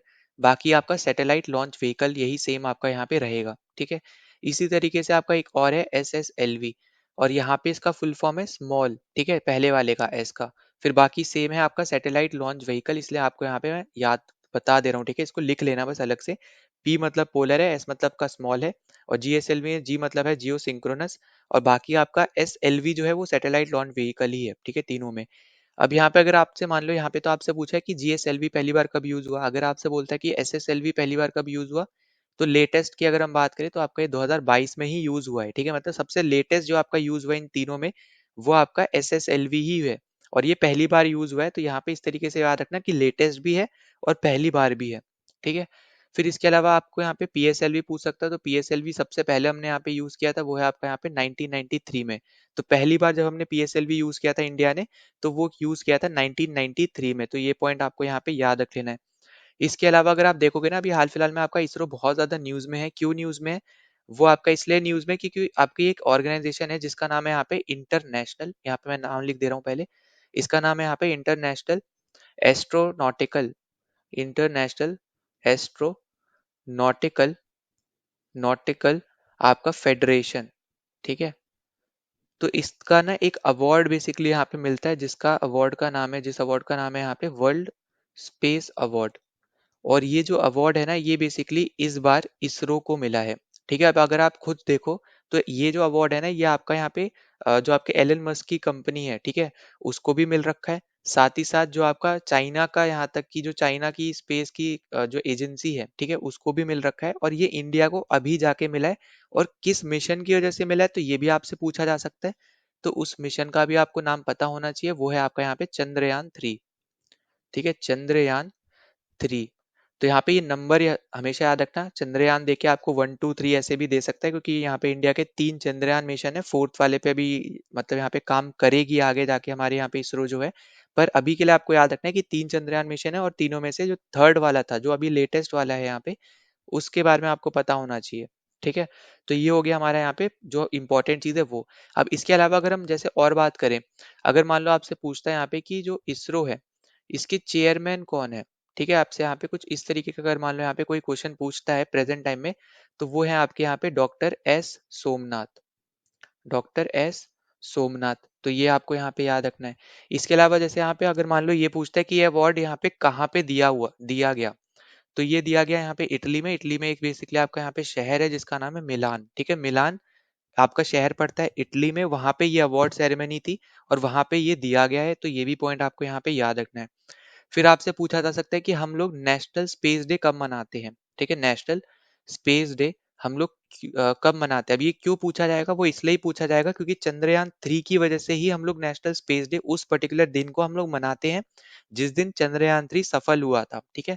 और वो है आपका यहाँ पे 23 अगस्त। तो ये आपको यहाँ पे याद रखना है, ये डेट इंपॉर्टेंट है। और ये इसलिए आपका यहाँ पे इंपॉर्टेंट हो जाता है क्योंकि इसी पर्टिकुलर मिशन की वजह से आपके इसरो को इस बार यहाँ पे वर्ल्ड स्पेस अवार्ड भी मिला है, ठीक है। तो ये भी आपको यहाँ पे याद रख लेना है। फिर अगर हम देखो आगे बात करते हैं यहाँ पे, जो आपसे यहाँ पे पूछा जा सकता है उसके बारे में, तो कुछ इंपॉर्टेंट मिशंस वगैरह हैं जो आपसे यहाँ पे हो सकता है आपसे पूछ ले, तो उनके बारे में हम थोड़ा सा हम लोग अब हम यहाँ पे डिस्कस कर लेते हैं। तो सबसे पहले अगर हम देखें, अगले स्लाइड पे हम लोग चल लेते हैं। तो देखो अगला स्लाइड में सबसे पहले अगर हम यहाँ पे जैसे देखते हैं गगनयान, ठीक है। अब गगनयान जो है, ये आपका इंडिया का पहला ह्यूमन रिलेटेड आपका ये स्पेस मिशन रहेगा, ठीक है, जिसमें आपके ह्यूमंस भी जाएंगे। और ये इंडिया का पहला ऐसा मिशन है, ठीक है, फर्स्ट आप बोल सकते हो यहाँ पे ह्यूमन से रिलेटेड आपका स्पेस मिशन है आपका यहाँ पे, जिसका नाम है गगनयान। इसके अलावा आपको पता होगा कि आपका आदित्य L1 मिशन था, वो भी सक्सेसफुली हम लोग यहाँ पे जो इसरो है उसने करके दिखाया था। तो ये आपका यहाँ पे जो है जो आपका आदित्य L1 है, बेसिकली इसको हम लोग बोलते हैं यहाँ पे सोलर ऑब्जर्वेटरी, ठीक है, सोलर ऑब्जर्वेटरी मिशन। अब इसमें बेसिकली यहाँ पे सन से रिलेटेड आपका यहाँ पे मिशन है, ठीक है, उसको ऑब्जर्व करने के लिए आपका यहाँ पे ये मिशन है। तो ये आपको यहाँ पे याद रख लेना है, ये भी आपका रहेगा यहाँ पे इंपॉर्टेंट। फिर अगर हम आगे बात करें तो आगे आपको देखने को मिलेगा यहाँ पे शुक्रयान। अब शुक्रयान जो है, अगर आप देखोगे तो वैसे तो ऑफिशियली शुक्रयान की जगह आपको यहाँ पे ज्यादातर देखने को मिलेगा यहाँ पे वीनस ऑर्बिटल मिशन, ठीक है, वीनस ऑर्बिटल मिशन, जहाँ पे वीनस का जो एटमॉस्फेयर है उसको बेसिकली यहाँ पे देखने के लिए ये पर्टिकुलर मिशन यहाँ पे लॉन्च किया गया है। पर अभी अभी इस पे यहाँ पे काम चल रहा है, ठीक है, यहाँ पे ऐसा नहीं कि यहाँ पे लॉन्च हो चुका है, मिशन लॉन्च हो चुका है। अब यहाँ पे कब इसको यहाँ पे कंप्लीट किया जाएगा, क्या रहेगा, वो अब हम आगे इसके ऊपर यहाँ पे आपको यहाँ पे न्यूज सुनाई देगी, ठीक है। तो ये 3 आपके सबसे ज्यादा इंपॉर्टेंट मिशन है जो अभी हम प्रेजेंट टाइम में बात करें, क्योंकि चंद्रयान तो आपका यहाँ पे इंपॉर्टेंट है ही, वो आपको मैं बता भी चुका हूँ। और आपको यहाँ पे यही याद रखना है कि ये आपका लैंड हुआ था यहाँ पे बेसिकली 2023 की यहाँ पे हम बात कर रहे हैं, ठीक है। तो 2023 की हम यहाँ पे बात करने वाले हैं। तो 2023 में 23 अगस्त का यहाँ पे ये, इसलिए हम उसी दिन को बेसिकली हम लोग यहाँ पे नेशनल स्पेस डे मनाते हैं। और हम दिन याद रखेंगे, ठीक है, ईयर तो आपको अलग से याद रखना है, पर दिन को हम बेसिकली नेशनल स्पेस डे बोलते हैं, ठीक है। फिर उसके अलावा अगर आप आगे देखोगे यहाँ पे, तो नेक्स्ट हमें जैसे हम यहाँ पे थोड़ा डिस्कस कर लेते हैं। जैसे आपका यहाँ पे जो जीएसएलवी है ना, इसका सक्सेस रेट बताया जाता है यहाँ पे 80% अगर आपसे पूछ ले, और पीएसएलवी का बताया जाता है यहाँ पे 95%। ऐसा क्यों है? क्योंकि जो आपका जीएसएलवी होता है ना, ये आपके हैवी सैटेलाइट्स को पहुंचाने का काम करता है, ठीक है। और हैवी सैटेलाइट को पहुंचाना बहुत ज्यादा ही मुश्किल होता है, ये आपको पता होना चाहिए। फिर इसके अलावा आपको यहाँ पे जो याद रखना है कि इसमें हमें विकास इंजन देखने को मिलता है। इंजन भी आपका यहाँ पे नाम आपको पता होना चाहिए कि कौन सा इंजन हमें देखने को मिलता है। तो विकास नाम का यहाँ पे एक इंजन है, वो हमें यहाँ पे देखने को मिलता है। और पीएसएल भी आपको यहाँ पे देखने को मिलेगा कि 1750 केजी तक का पेलोड वगैरह यहाँ पे लेके जा सकता है, ठीक है। वहीं पे अगर आपका यहाँ पे एसएसएलवी है, तो यहाँ पे जो सैटेलाइट ये लॉन्च मतलब कर सकता है या फिर कर पाता है, वो आपका रहेगा जैसे मिनी सैटेलाइट्स हो गई, या फिर बहुत ज्यादा ही माइक्रो सैटेलाइट्स है, या फिर कोई आपकी बहुत ही छोटी नैनो सैटेलाइट्स है, तो उनको अगर लॉन्च करना है, तो उसका काम करेगा यहाँ पे आपका एसएसएलवी, ठीक है। तो ये तीन तरीके के आपके यहाँ पे लॉन्चिंग व्हीकल्स थे, ये हमने सब यहाँ पे डिस्कस कर लिया। अब आपका यहाँ पे एक छोटा सा पॉइंट और रह गया, वो है आपके लैंडिंग पॉइंट्स वगैरह, ठीक है, क्योंकि आपको उससे रिलेटेड भी क्वेश्चन बन सकता है। और ये आपके रिलेट करते हैं चंद्रयान से, ठीक है। अब चंद्रयान कौन सा? एक है आपका यहाँ पे चंद्रयान 2, ठीक है। यहाँ पे मैं लिख दे रहा हूँ, इसको इससे कनेक्ट करना, ठीक है, चंद्रयान 2। और इसमें बेसिकली क्या बोला गया कि जो आपका चंद्रयान 2 में आपका एक जो आपका क्या बोलते हैं उसको, लैंडर है, ठीक है। लैंडर क्रैश यहाँ पे जो हुआ था, उसका नाम क्या था अगर आपसे पूछे, तो वो है आपका यहाँ पे विक्रम लैंडर, ठीक है। इसका नाम था यहाँ पे विक्रम लैंडर। तो ये जहाँ पे क्रैश हुआ था ना, उस पॉइंट का नाम रखा गया है यहाँ पे तिरंगा पॉइंट, तिरंगा पॉइंट, ठीक है। ये हम बात कर रहे हैं चंद्रयान 2 मिशन की, ठीक है। यहाँ पे दो मतलब मिशन की बात हो रही है, ठीक है, चंद्रयान 2। इसी तरीके से जो आपका अभी प्रेजेंट का जो चंद्रयान 3 मिशन था, तो इसमें जहाँ पे हमारा जो मून लैंडर है, उसने आप बोल सकते हैं कि जैसे कि मून की जमीन को टच जहाँ पे किया, ठीक है, मून लैंडर ने जहाँ पे टच किया, उस पर्टिकुलर पॉइंट को हम लोगों ने नाम दिया है यहाँ पे शिव शक्ति पॉइंट, ठीक है, शिव शक्ति पॉइंट। तो ये आपको यहाँ पे याद रखना है। और इसको बेसिकली आप देखोगे तो जो आपका यहाँ पे इंटरनेशनल आपका यहाँ पे एरोनॉटिकल जो आपकी यहाँ पे फेडरेशन है, उसने भी इसको अप्रूव किया है। और उन्होंने जो नाम अप्रूव किया है, वो आपका है यहाँ पे स्टेशियो शिव शक्ति, ठीक है। तो यहाँ पे स्टेशन को बेसिकली यहाँ पे स्टेशियो करके लिखा हुआ है, तो बस आपको इस तरीके से आपको बस यहाँ पे याद रखना है कि ये आपका यहाँ पे अप्रूव किसने किया, ये अप्रूव किया है यहाँ पे आपका इंटरनेशनल एस्ट्रोनॉटिकल फेडरेशन ने, ठीक है, आईएएफ ने यहाँ पे इसको अप्रूव भी किया है। तो ये भी पॉइंट आपको यहाँ पे याद रख लेना है। तो ये सब आपके हो गए यहाँ पे इंपॉर्टेंट पॉइंट्स जो भी आपके यहाँ पे इसरो से रिलेटेड थे। और कुछ तो हम पहले भी डिस्कस कर चुके हैं, अगर आपका यहाँ पे आगे भी कुछ रहेगा तो वो भी हम आगे डिस्कस कर लेंगे, पर एटलीस्ट आपको इतना पता होना चाहिए। और हम लोग यहाँ पे ये मिशन की बात करें तो प्लीज इसको यहाँ पे याद रखना, चंद्रयान 2 मिशन और चंद्रयान 3 मिशन, ठीक है, अलग अलग आपको यहाँ पे हम बात कर रहे हैं। नौ अगले क्वेश्चन पे चलते हैं। तो अगला क्वेश्चन आपको यहाँ पे बोला जा रहा है कि इनमें से कौन सा आपका यहाँ पे जब हम पायरोवेट को, ठीक है, जब हम यहाँ पे ब्रेक डाउन करते हैं, तो हमारे यहाँ पे लैक्टिक एसिड प्रोड्यूस होता है मसल्स में, ठीक है, वो यहाँ पे किसकी वजह से ऐसा हमें यहाँ पे देखने को मिलता है। तो देखो ये आपका ना डायरेक्ट एनसीईआरटी बेस्ड क्वेश्चन है। और कभी भी आप अगर आपका यहाँ पे साइंस सिलेबस में है, ठीक है, तो आपको हमेशा याद रखना है कि आपको एनसीईआरटी से ही क्वेश्चन पूछा जाएगा। और ये आपका जो लाइफ प्रोसेसेस वाला जो आपका चैप्टर रहता है, बेसिकली उससे रिलेटेड है। तो यहाँ पे आपको एक डायग्राम दे रखा है, यहाँ पे ब्रेक डाउन दे रखा है, और तीन आपके यहाँ पे चीजें दे रखी हैं, ठीक है।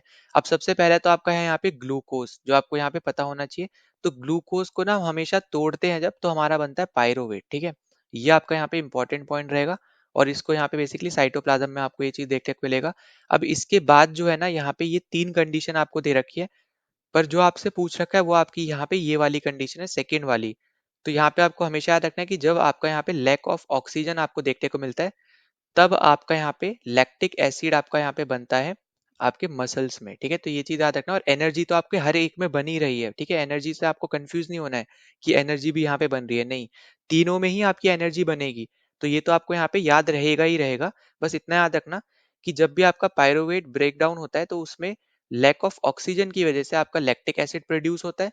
प्रेजेंस ऑफ ऑक्सीजन की वजह से आपका यहाँ पे कार्बन डाइऑक्साइड और वाटर प्रोड्यूस होता है। और एब्सेंस ऑफ ऑक्सीजन जो आपका यहाँ पे अगर हम बात करें ईस्ट में, ठीक है, ये आपका ईस्ट है और ये आपका मसल सेल्स है।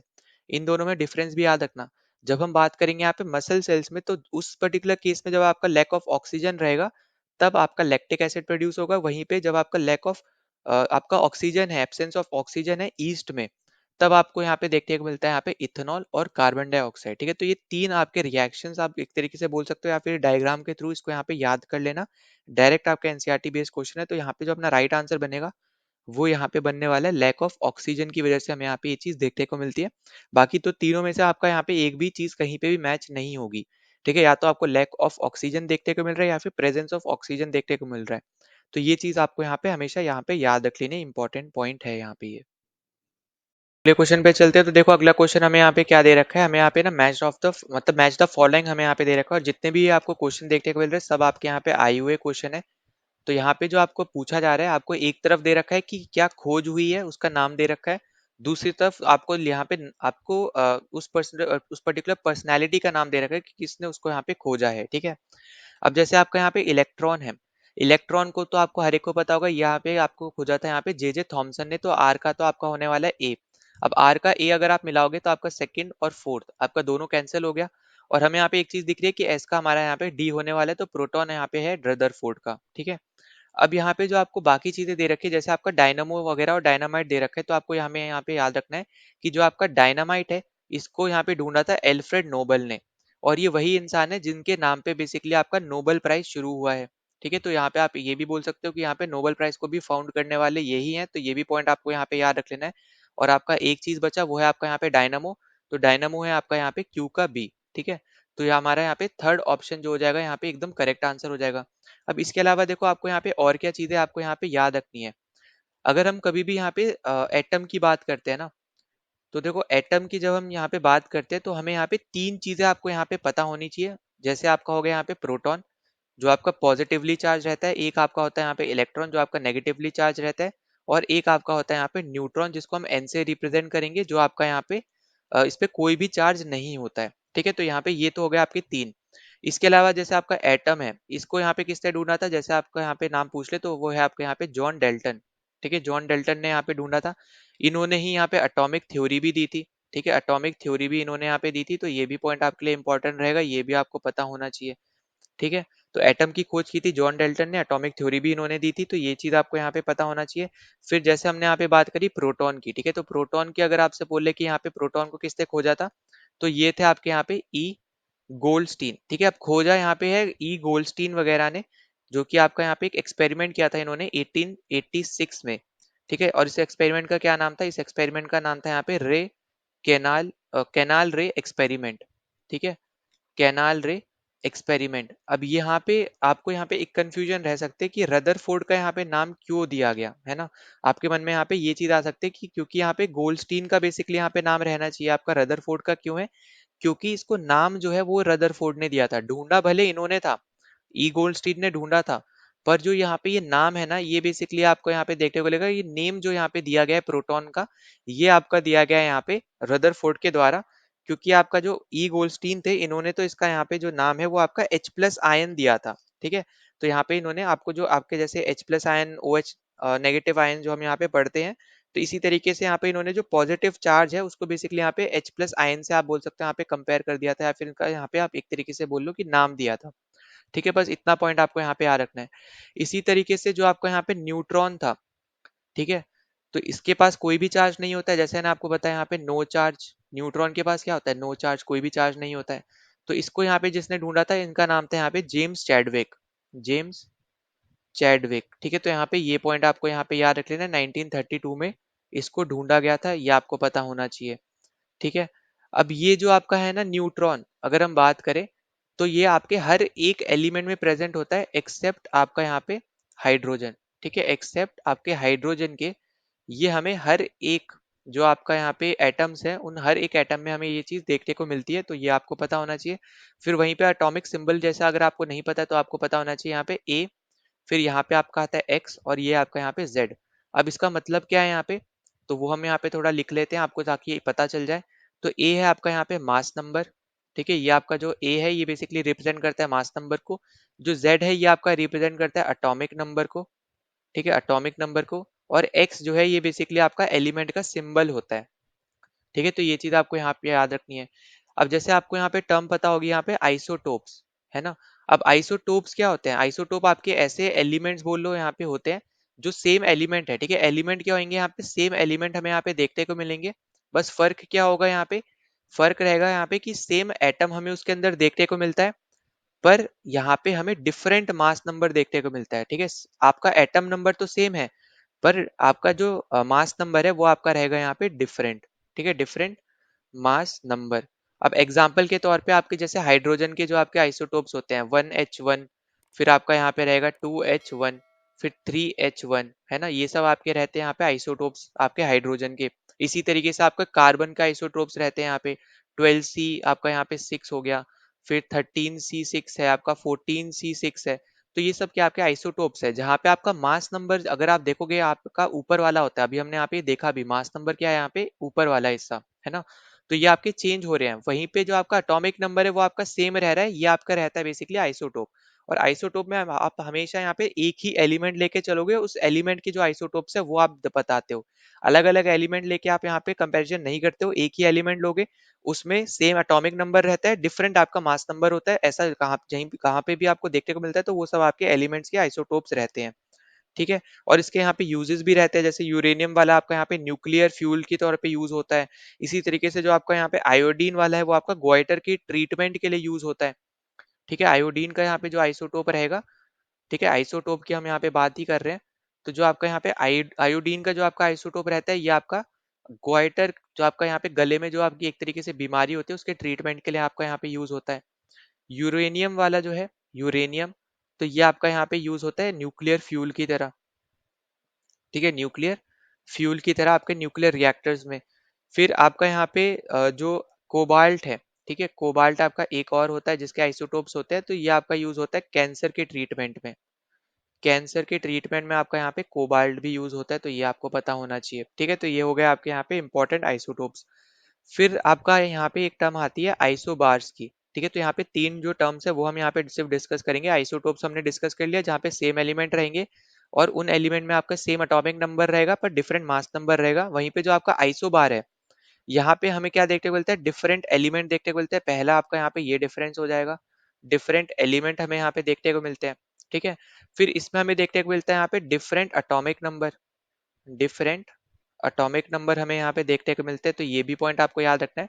पर यहाँ पे हमें मास नंबर सेम देखने को मिलता है। ठीक है, सेम मास नंबर हमें देखने को मिलता है, तो ऐसे लोग को मतलब ऐसी चीजों को हम बेसिकली बोलते हैं आइसोबार, जहाँ पे आपके एलिमेंट ही अलग है, मास नंबर सेम होगा पर आपका एटॉमिक नंबर डिफरेंट रहेगा। जैसे फॉर एग्जाम्पल यहाँ पे नीचे की तरफ यहाँ पे लिख ले रहा हूँ मैं। ठीक है, यहाँ पे लिख लेते हैं, जैसे फॉर एग्जांपल 40 कैल्शियम और यहाँ पे 20। ठीक है, कैल्शियम का सी होता है। इसी तरीके से 40 आपका जो है ये आपका मास नंबर, ये आपका आर्गन का भी रहता है। ठीक है, मतलब यहाँ पे आपको ये चीज पता होना चाहिए कि जो आपका मास नंबर, क्योंकि यहाँ पे सेम रहेगा ना, तो सेम चीज हमें यहाँ पे देखनी है, बस आपका एटॉमिक नंबर चेंज हो जाएगा। वो रहता है आपका आर्गन का 18। जो आप पीरियोडिक टेबल भी आप जो पढ़ते हो प्रेजेंट टाइम की, जो हमें यहाँ पे पढ़ते हैं, वो आपके एटॉमिक नंबर के ऊपर बेस्ड है ना। तो वो चीज भी आपको यहाँ पे याद रखनी है जो आपको पूछी जा सकती है। ठीक है, तो एटॉमिक नंबर आपको यहाँ पे पता होना चाहिए। एटॉमिक नंबर जहाँ पे सेम होगा वो आपका रहेगा वहाँ पे आइसोटोप, जहाँ पे अलग हो जाएगा वो आपका आइसोबार। और आइसोटोप में दो और चीज याद रखना साथ ही साथ, कि डिफरेंट मास नंबर रहेगा और सेम ही एलिमेंट की हम बात कर रहेंगे, पर यहाँ पे डिफरेंट एलिमेंट है, डिफरेंट आपका एटॉमिक नंबर है, बस मास नंबर आपका सेम हो जाएगा। इसी तरीके से एक आपका है यहाँ पे आइसोटोन्स। ठीक है, अब आइसोटोन्स में हमें क्या देखने को मिलता है यहाँ पे, कि डिफरेंट आपके रहेंगे यहाँ पे आइसोटोन्स की। अगर हम बात करें यहाँ पे हमें क्या देखने को मिलता है, कि डिफरेंट एलिमेंट रहेंगे। ठीक है, डिफरेंट आपके यहाँ पे रहेंगे एलिमेंट, डिफरेंट एलिमेंट हमें यहाँ पे देखने को मिलते हैं। फिर इसमें ही हमें यहाँ पे क्या देखने को मिलता है, कि जो आपका यहाँ पे प्रोटॉन्स है वो आपके अलग रहेंगे पर न्यूट्रॉन सेम रहेंगे। ठीक है, न्यूट्रॉन्स आपके जो हैं वो आपके रहेंगे यहाँ पे सेम, पर जो आपके प्रोटॉन्स हैं वो आपके रहेंगे यहाँ पे डिफरेंट। ठीक है, तो ये तीन कंडीशन आपकी रहेंगी यहाँ पे आइसोटोन से रिलेटेड, तो ये भी चीजें आपको यहाँ पे याद रख लेनी है, तो ये आपका रहेगा यहाँ पे इंपॉर्टेंट।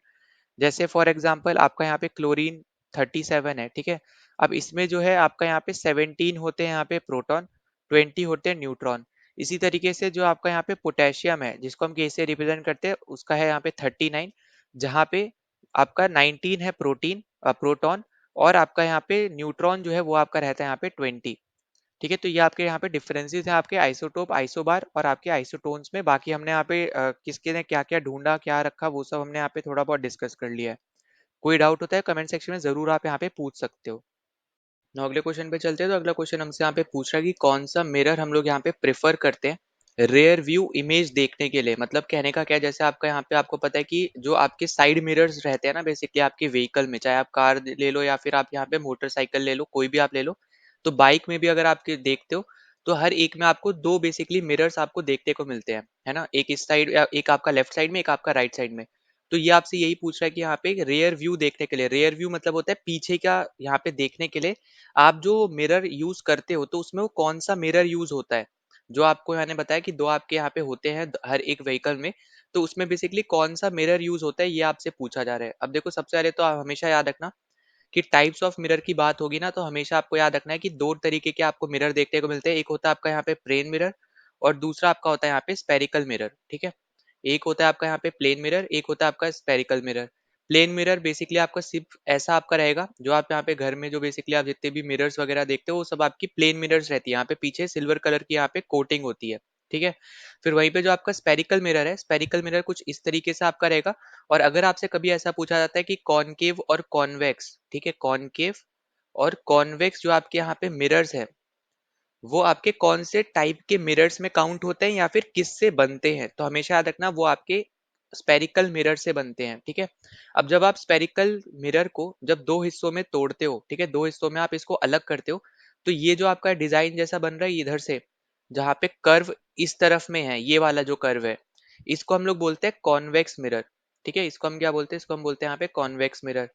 फिर जब हम यहाँ पे अपोजिट साइड में जाएंगे तो इस तरफ वाला जहाँ पे जो ये आपको कर्व देखने को मिल रहा है, ये वाला कर्व, ये आपका रहता है यहाँ पे कॉनकेव मिरर, ठीक है, कॉनकेव मिरर। अब यहाँ पे ये मैं इसलिए बता रहा हूँ क्योंकि जो आपके डायग्राम्स रहेंगे ना, आप कोई भी आप एनसीईआरटी वगैरह में खोल के देखोगे तो आपके यहाँ पे डायग्राम कुछ इस तरीके से आपके रहते हैं। यहाँ पे आपका रहता है फोकस, यहाँ पे हो गया आपका यहाँ पे सेंटर ऑफ कर्वेचर, ठीक है, सी। तो ये बेसिकली आपका इस तरीके से आपकी इमेजेस रहती है, एक आपका ये वाला मिरर है, एक आपका यहाँ पे इस तरीके से रहता है। तो ये आपको पता होना चाहिए कि कौन सा जब किस तरफ में बैंड हो तो हम उस मिरर को क्या बोलते हैं, ठीक है। एक तो हमारा ये होता है रिप्रेजेंटेशन। दूसरा रिप्रेजेंटेशन होता है कि अगर आपको कॉन्वेक्स मिरर पहचानना है, अगर आपको यहाँ पे इस तरीके से दे रखा है, ठीक है, तो ये आपको देखने को मिलेगा जैसे लेंसेज वगैरह भी होते हैं आपके, कॉनकेव कॉन्वेक्स लेंस भी होते हैं, तो उसमें भी आपको ये चीज फायदा करेगी, ठीक है। तो यहाँ पे याद रखना ये होता है आपका, ये रिप्रेजेंट करता है कॉन्वेक्स को, ये रिप्रेजेंट करता है कॉन्वेक्स को, जो आपका यहाँ पे ये आप एक तरीके से इसको इलिप्टिकल सॉर्ट ऑफ मान सकते हो, ठीक है, पर कंप्लीट इलिप्टिकल आप नहीं बोल सकते हो, पर यहाँ पे इस तरीके की शेप आपको देखने को मिलेगी तो वो आपका रहता है कॉन्वेक्स। इसी तरीके से जो आपका कॉनकेव होता है वो आपको कुछ इस तरीके से देखने को मिलता है, ठीक है। तो यहाँ पे यही इंपॉर्टेंट चीजें हैं जो आपको याद रखना है, ये आपके रिप्रेजेंटेशन है, एक आपका ये वाला रिप्रेजेंटेशन है यहाँ पे जो आप जनरली डायग्राम्स वगैरह में देखोगे ही, और एक ये वाला भी है जो कुछ कुछ डायग्राम्स में आपको देखने को भी मिलेगा। पर अगर आपको यहाँ पे दे देता है यहाँ पे डायग्राम के थ्रू, तो अब आपको यहाँ पे ये चीज समझ में आ गई होगी, ठीक है। तो आई होप कि पहले तो आपको यहाँ पे ये पता चल गया कि आपके यहाँ पे कॉनकेव कॉन्वेक्स जो मिरर होते हैं वो आपके कैसे बनते हैं। अब देखो जैसा आपसे यहाँ पे पूछा जा रहा है कि कौन सा मिरर आप यहाँ पे यूज करोगे अगर आपको यहाँ पे रेयर व्यू देखना है, ठीक है। रेयर व्यू मिरर मतलब जैसे मैंने आपको पहले बताया था, रेयर व्यू मतलब हो गया पीछे का आपको देखना है। तो देखो आपको पता है कि हम लोग जो यहाँ पे साइड मिरर्स यूज करते हैं उसमें जो पीछे आपकी जो भी व्हीकल आ रही होती है ना वो कंप्लीटली उसमें दिख जाती है। अब ऐसा नहीं बोल रहा हूँ मैं यहाँ पे कि एकदम साइड में चल रही होगी तो वो दिख जाएगी, ऐसा नहीं होता, वो एंगल के ऊपर डिपेंड करता है। पर यहाँ पे आपको बस इतना समझना है कि अगर पीछे से बहुत, आप बोल सकते हो यहाँ पे आपके पीछे कोई एक कार चल रही है, आप जैसे बाइक पे जा रहे हो और आपके पीछे कार चल रही है, तो अगर वो कंप्लीट कार जो आपकी मिरर में आपको देखने को मिल रही है वो कौन से मिरर की वजह से देखने को मिलता है, तो वो आपकी रहती है कॉन्वेक्स मिरर, ठीक है। तो कॉन्वेक्स मिरर आप ऐसी जगहों पे यूज करोगे जहां पे एक बड़ा ऑब्जेक्ट जो है वहां पे उसको कॉन्ट्रैक्ट करना है, मतलब छोटा करना है, ठीक है, कॉन्ट्रास्ट करना है, छोटा करना है। वहीं पे जो आपका कॉनकेव मिरर होगा ये आपका यहाँ पे जैसे यूज करते हैं, जैसे डेंटिस्ट हो गए, जब भी आप यहाँ पे दांत का चेकअप कराने जाते हो, यहाँ पे टीथ का चेकअप कराने जाते हो, तो जो आपके डेंटिस्ट है उन क्योंकि उनको यहाँ पे अच्छे से देखना होता है तो मैग्नीफाई करने के लिए वो यहाँ पे कॉनकेव मिरर यूज करते हैं। इसी सेम तरीके से जो आपके यहाँ पे हेडलाइट होती है व्हीकल्स में, ठीक है, व्हीकल्स में आपके यहाँ पे दोनों मिरर यूज होते हैं। जैसे आपका हेडलाइट में आपका हो गया यहाँ पे कॉनकेव मिरर यूज, ठीक है, यहाँ पे ये भी पॉइंट याद रखना, ये आपका दूसरा एग्जांपल है, ये आपका पहला एग्जांपल है। अब हेडलाइट में कैसे यूज होगा, अब यहाँ पे आपको यहाँ पे खुद सोचना है। जैसे मान लो आप यहाँ पे रात में ट्रेवल कर रहे हो, अब यहाँ पे जब आप हेडलाइट ऑन करते हो तब आपको ज्यादा एरिया दिखता है ना, मतलब जब आप यहाँ पे लाइट जलाओगे, अपने हेडलाइट जलाओगे यहाँ पे व्हीकल का, तो आपको ज्यादा एरिया दिखता है, वो बेसिकली इसी वजह से दिख रहा है क्योंकि वो कॉनकेव मिरर की प्रॉपर्टी है एक, कि आपको ज्यादा से ज्यादा आपको यहाँ पे दिखाई दे। वहीं पे उसकी जगह आप कॉन्वेक्स मिरर यूज कर दोगे तो आपको बहुत कम एरिया आपको दिखाई देगा। तो यहाँ पे हर एक मिरर की अपनी अपनी एक फंक्शनैलिटी है, एक इंपॉर्टेंस है, तो हमें यहाँ पे यही समझनी है। तो आपको सिंपल टर्म्स में मैंने आपको यहाँ पे समझाया है, बस इतना याद रख लेना कि कॉनकेव मिरर जो है वो आपका यहाँ पे मैग्नीफाई करने के लिए आप उसको यूज कर सकते हो, और आपका यहाँ पे जो कॉन्वेक्स मिरर है उसको आप एक तरीके से कोई भी ऑब्जेक्ट को छोटा करना है अगर, तो उस केस में आप यहाँ पे यूज कर सकते हो, ठीक है। तो यहाँ पे बस समझाने के लिए यहाँ पे ये चीजें आपको बस पता होनी चाहिए। तो यहाँ पे हमने ये सब चीजें हमने यहाँ पे देख ली। अब देखो इसके अलावा आपको यहाँ पे और क्या चीजें याद रखनी है। अब जैसे आपसे यहाँ पे हो सकता है आपसे पूछ ले, तो जैसे मान लो फॉर एग्जाम्पल आपकी यहाँ पे ये दो मिरर्स है, ठीक है, ये दो आपकी यहाँ पे मिरर है। इस तरीके से ये आपकी पहली मिरर है और ये आपकी दूसरी मिरर है। अब जब दो मिरर ना किसी एक पर्टिकुलर एंगल पे आपस में मिलती हैं, या फिर आप बोल सकते हो इंक्लाइन करती है, और मान लो यहाँ पे कि इन ये जो आपकी मिरर जहां तक जा रही है उसी के बीच में यहाँ पे ये जो डॉट है ये आपका है एक ऑब्जेक्ट, ठीक है। तो यहाँ पे आई होप कि आपको समझ में आ रहा है जो मैं आप बता रहा हूँ, वो ध्यान से सुनना। कि आपकी जब दो मिरर्स आपस में मिलती हैं, ठीक है, यहाँ पे एक एंगल बनाएंगी वो यहाँ पे जिसको हम थीटा लेके चल रहे हैं, और फिर आपको एक ऑब्जेक्ट दे रखा है यहाँ पे, तो आपसे ये पूछ सकता है कि कितनी नंबर ऑफ इमेजेस आपकी इस ऑब्जेक्ट की बनेंगी। नंबर ऑफ इमेजेस कितनी बनेंगी ये आपसे पूछा जा सकता है जब यहाँ पे वो इंक्लाइन हो रही है। एक तरीके से आप देखो तो यहाँ पे ये इंक्लाइन हो रहे हैं, दो आपके जो मिरर्स है वो आपस में यहाँ पे मिल रहे हैं, एक एंगल थीटा बना रहे हैं। तो इस केस में जो आपकी नंबर ऑफ इमेजेस बनती है वो आपकी रहती है यहाँ पे 360 बाय थीटा, ठीक है। अब 360 बाय थीटा भी आपको तभी याद रखना है अगर मान लो 360 बाय थीटा करने पे आपकी इवन वैल्यू आई, ठीक है। अगर आपकी यहाँ पे इवन वैल्यू आई तो आप यहाँ पे उसमें से वन माइनस कर दोगे, ठीक है। मतलब एक तरीके से आप ऐसे समझो कि हमें ऑड वैल्यू ही आनी चाहिए, ठीक है। अगर आपको इवन आती है तो आप उसमें से एक माइनस करोगे। जैसे फॉर एग्जाम्पल अगर हम लेके चलते हैं, जैसे आपका यहाँ पे थीटा 60 लेके चलते हैं, ठीक है, 360 बाय 60 अगर हम यहाँ पे लेते हैं तो हमारा यहाँ पे क्या वैल्यू आएगी, 6 वैल्यू आएगी। अब जैसे मैंने आपको बताया कि 6 आपका एक इवन नंबर है, आपको पता है, तो हमें यहाँ पे -1 करना पड़ेगा, तो हमारा जो आंसर बनेगा वो आपका बनेगा यहाँ पे 5, ठीक है। तो याद हम आपको यहाँ पे क्या रखना है बेसिकली, यहाँ पे मैं पहले कलर चेंज करके आपको बता दे रहा हूँ। अगले स्लाइड पे हम लोग चल लेते हैं। तो यहाँ पे आपको ये याद रखना है कि जब भी आपका इवन नंबर आए तो जो आपने यहाँ पे 360 बाय थीटा करके जो वैल्यू निकाली उसमें से वन माइनस कर देना है। अगर आपका ऑड नंबर आता है तो बस वही आपका आंसर हो जाएगा जो आपने यहाँ पे 360 बाय थीटा करके वैल्यू निकाली है, ठीक है। तो यही आपका क्या हो जाएगा, यहाँ पे आंसर हो जाएगा। आई होप कि आपको समझ में आ गया हो। सिंपल टर्म्स में आपको समझा रहा हूँ, कोई भी डाउट होता है तो आप यहाँ पे जरूर कमेंट डाउन कर देना, ठीक है।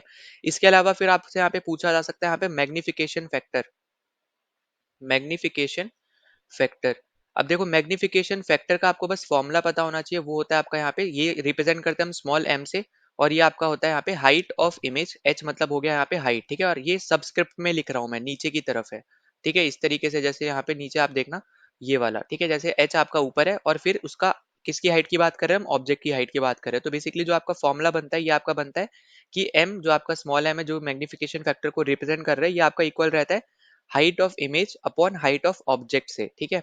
अब यहाँ पे आपका इंपॉर्टेंट क्या चीज है, आपको यहाँ पे जो समझनी है वो ये समझना है कि अगर आपकी m की वैल्यू छोटी आती है एक से, ठीक है, वन से अगर छोटी आती है तो आपका यहाँ पे आंसर होगा कि हाइट ऑफ इमेज जो होगी वो भी छोटी होगी हाइट ऑफ ऑब्जेक्ट से। ऑब्वियस सी बात है, अगर आप यहाँ पे वैल्यूज को अगर आप देखोगे कि आपकी वन से कम वैल्यू कब आएगी, आपकी कम तब आएगी जब आपका हाइट ऑफ ऑब्जेक्ट जो है उसकी वैल्यू ज्यादा हो। ये तो आपको सीधे सीधे मैथ्स का ही प्रॉब्लम हो गया ना एक तरीके, सिंपल टर्म्स में अगर आप समझो। तो अगर वन से वैल्यू कम कब आएगी, जब यहाँ पे ऑब्जेक्ट की वैल्यू बहुत ज्यादा है और इमेज वाली जो वैल्यू है वो कम है, ठीक है। इमेज की हाइट कम है पर ऑब्जेक्ट की हाइट बहुत ज्यादा है, तब आपके यहाँ पे वन से कम आएगी। इसी तरीके से अगर यहाँ पे अगर इक्वल आ जाता है, इसका मतलब होता है यहाँ पे हाइट ऑफ इमेज जो है हाइट ऑफ ऑब्जेक्ट के इक्वल है। फिर एक आपका रहता है यहाँ पे कि अगर m आपका वन से बड़ा है तो इस केस में हाइट ऑफ इमेज जो है ये आपकी बड़ी बनती है हाइट ऑफ ऑब्जेक्ट से, ठीक है। तो यहाँ पे ये तीन कंडीशन है, इसके रिस्पेक्ट में आपको याद रखना है। इसके अलावा आपको जो आपको मैंने ये इंक्लाइन वाला बताया था ना, ये वाला जो हमने अभी अभी देखा था, ये जो आपको यहाँ पे मैंने फॉर्मूला बताया, इसी तरीके से आपसे पूछ सकते हैं कि दो आपको प्लेन मिरर दे दी जाए और वो यहाँ पे पैरेलल यहाँ पे आप रख दो, ठीक है। यहाँ पे ये कैसे पैरेलल है, यहाँ पे एक दूसरे से पैरेलली यहाँ पे रखी गई हैं। अब आपसे बोला था यहाँ पे आपने बीच में एक ऑब्जेक्ट रख दिया, ठीक है। तो जब आप यहाँ पे बीच में ऑब्जेक्ट रख दोगे ना, फिर अगर आपसे बोला जाए कि यहाँ पे नंबर ऑफ इमेजेस कितनी बनेंगी, ठीक है, इस पर्टिकुलर केस की हम बात कर रहे हैं जहाँ पे आपने दो मिरर को रखा है, पैरेलली रखा है और उसके बीच में आपने एक ऑब्जेक्ट रख दिया, फिर आपसे पूछा जा रहा है कि नंबर ऑफ इमेजेस कितनी बनेंगी। तो आपको हमेशा याद रखना है यहाँ पे आपकी इनफाइनाइट इमेज बनती है, ठीक है।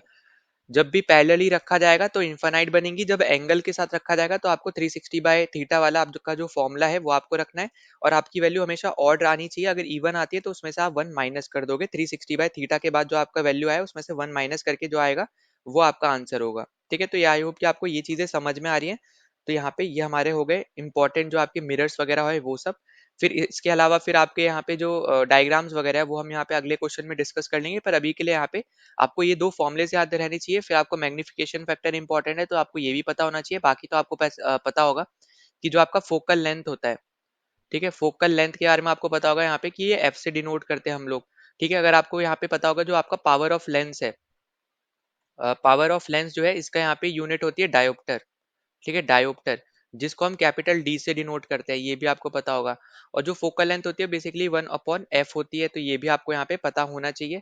अगर हम बात करें फोकल लेंथ मतलब f होती है, पर अगर हम पावर के रिस्पेक्ट में बात करेंगे तो वो आपका 1/f हो जाएगी। ठीक है, तो यहाँ पे ये इंपॉर्टेंट चीजें हैं जो आपको यहाँ पे याद रख लेनी है, जिसके ऊपर से यहाँ पे आपको क्वेश्चन भी देखने को जरूर मिलेंगे। तो इसलिए आपका यहाँ पे ये चीज इंपॉर्टेंट हो जाती है। ठीक है, बाकी आपका जो मिरर फॉर्मूला वगैरह है वो सब हम यहाँ पे आगे डिस्कस कर लेंगे, उसकी आपको यहाँ पे चिंता करने की जरूरत नहीं है। अब जैसे मैंने आपको बताया था यहाँ पे 1/f क्या हो जाएगा, यहाँ पे पावर ऑफ लेंस हो जाएगा, ये आपको पता चल गया। अब जैसे मान लो यहाँ पे आपका मैग्निफिकेशन फैक्टर है, ठीक है, 3 छोटे पॉइंट हम लोग यहाँ पे डिस्कस कर लेते हैं बस।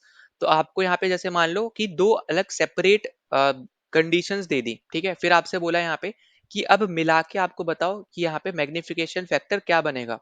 तो हमेशा याद रखना कि जब भी आपको 3 अलग कंडीशन दे तो मैग्निफिकेशन फैक्टर बेसिकली आपका हमेशा मल्टीप्लाई होता है। ठीक है, ये आपकी कंडीशन 1 का यहाँ पे जो m की वैल्यू आएगी वो इनटू जो कंडीशन 2 में जो m की वैल्यू है उसको आप मल्टीप्लाई करोगे तो उसका आंसर होगा। अगर 3 दे रखी कंडीशन तो इनटू m3 कर दोगे इस तरीके से, और m1 कैसे निकालोगे, इस पर्टिकुलर फॉर्मूले से निकालोगे। ठीक है, इसी तरीके से अगर आपसे जैसे मान लो यहाँ पे बोला जाता है कि पावर आपको निकालनी है 2 लेंसेज की। ठीक है, 2 लेंस आपको दे रखे हैं, उसकी पावर आपको निकालनी है, तो हमेशा याद रखना आप यहाँ पे सीधे सीधे प्लस कर देते हो। अगर वो नेगेटिव पावर वाला लेंस है तो आप यहाँ पे माइनस कर दोगे, पर बेसिकली यहाँ पे कहने का क्या है, जैसे मान लो यहाँ पे ये 3 की पावर है, ये -3 की पावर है, तो यहाँ पे ये ब्रैकेट में रख के बीच में तो आपका प्लस ही रहना है ना। फिर अगर आप इसको ब्रैकेट से बाहर निकालोगे तब आपका ये -3 ऐसे आ जाएगा, तो ये बन जाएगा आपका 0 पावर। पर यहाँ पे आपको बस इतना समझना है कि यहाँ पे जब भी आपको 2 लेंस दिए जाए और उसकी पावर निकालने को बोला जाए तो आपके यहाँ पे हमेशा सिंपल एडिशन आप करोगे। इसी तरीके से लास्ट आपका एक पॉइंट है वो है आपका यहाँ पे फोकल लेंथ से रिलेटेड।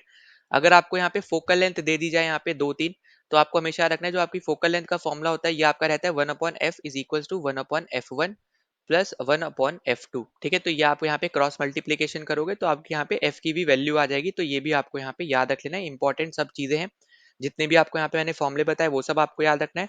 कुछ हमने यहाँ पे डिस्कस किए, जो भी आपकी एसआई यूनिट थी, जैसे पावर ऑफ लेंस की एसआई यूनिट हमने थोड़ा डिस्कस कर लिया। ठीक है, फोकल लेंथ तो आपका यहाँ पे जो एसआई यूनिट है जैसा मीटर सेंटीमीटर ये सब हम लोग करते हैं उसमें ही आपकी यहाँ पे रहेगी, तो वो आपकी अलग चीज है। जो आपको दिया जाएगा यूनिट उसमें फिर आपको कन्वर्ट करना पड़ेगा। ठीक है, तो ये चीज आई होप कि आपको समझ में आ गई हो। कोई भी डाउट होता है तो जरूर आप यहाँ पे कमेंट में जरूर आप मेंशन कर देना। यहाँ पे हमारा आंसर था कॉन्वेक्स मिरर।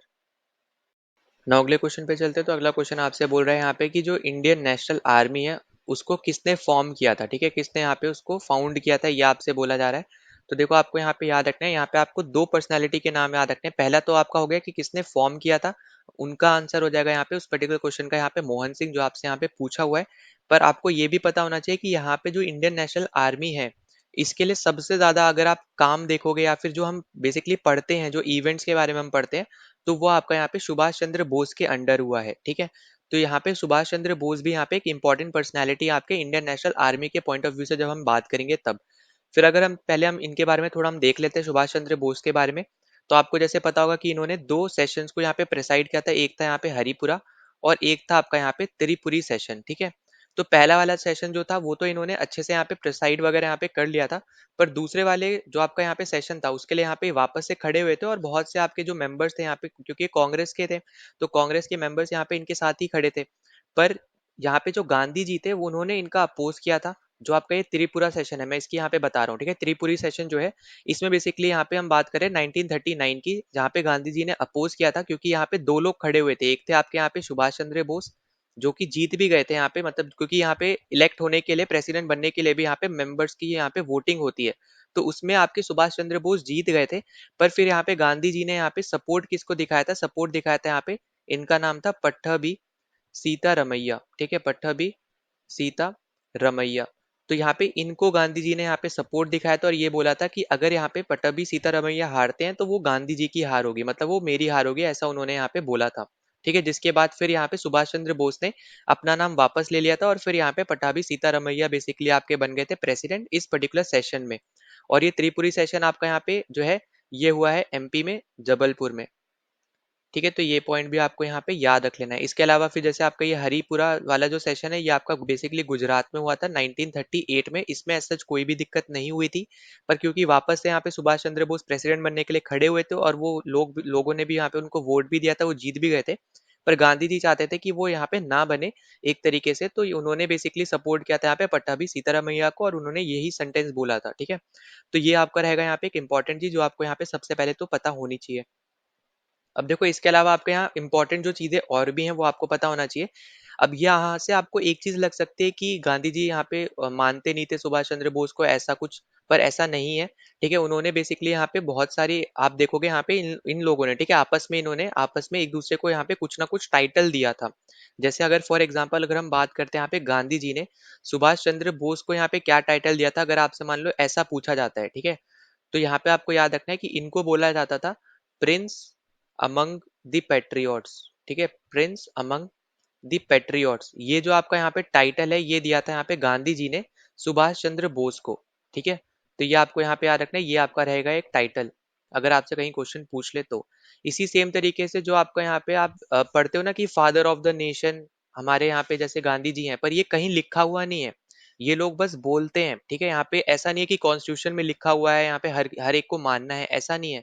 और आपको हमेशा याद रखना है कि ये जो सेंटेंस है ना कि father of the nation, basically ये जो टाइटल है ये आपकी गवर्नमेंट ने नहीं दिया है कहीं पे भी। ठीक है, तो ये पॉइंट भी आपको समझना है, ये आपका यहाँ पे सुभाष चंद्र बोस ने बेसिकली दिया था।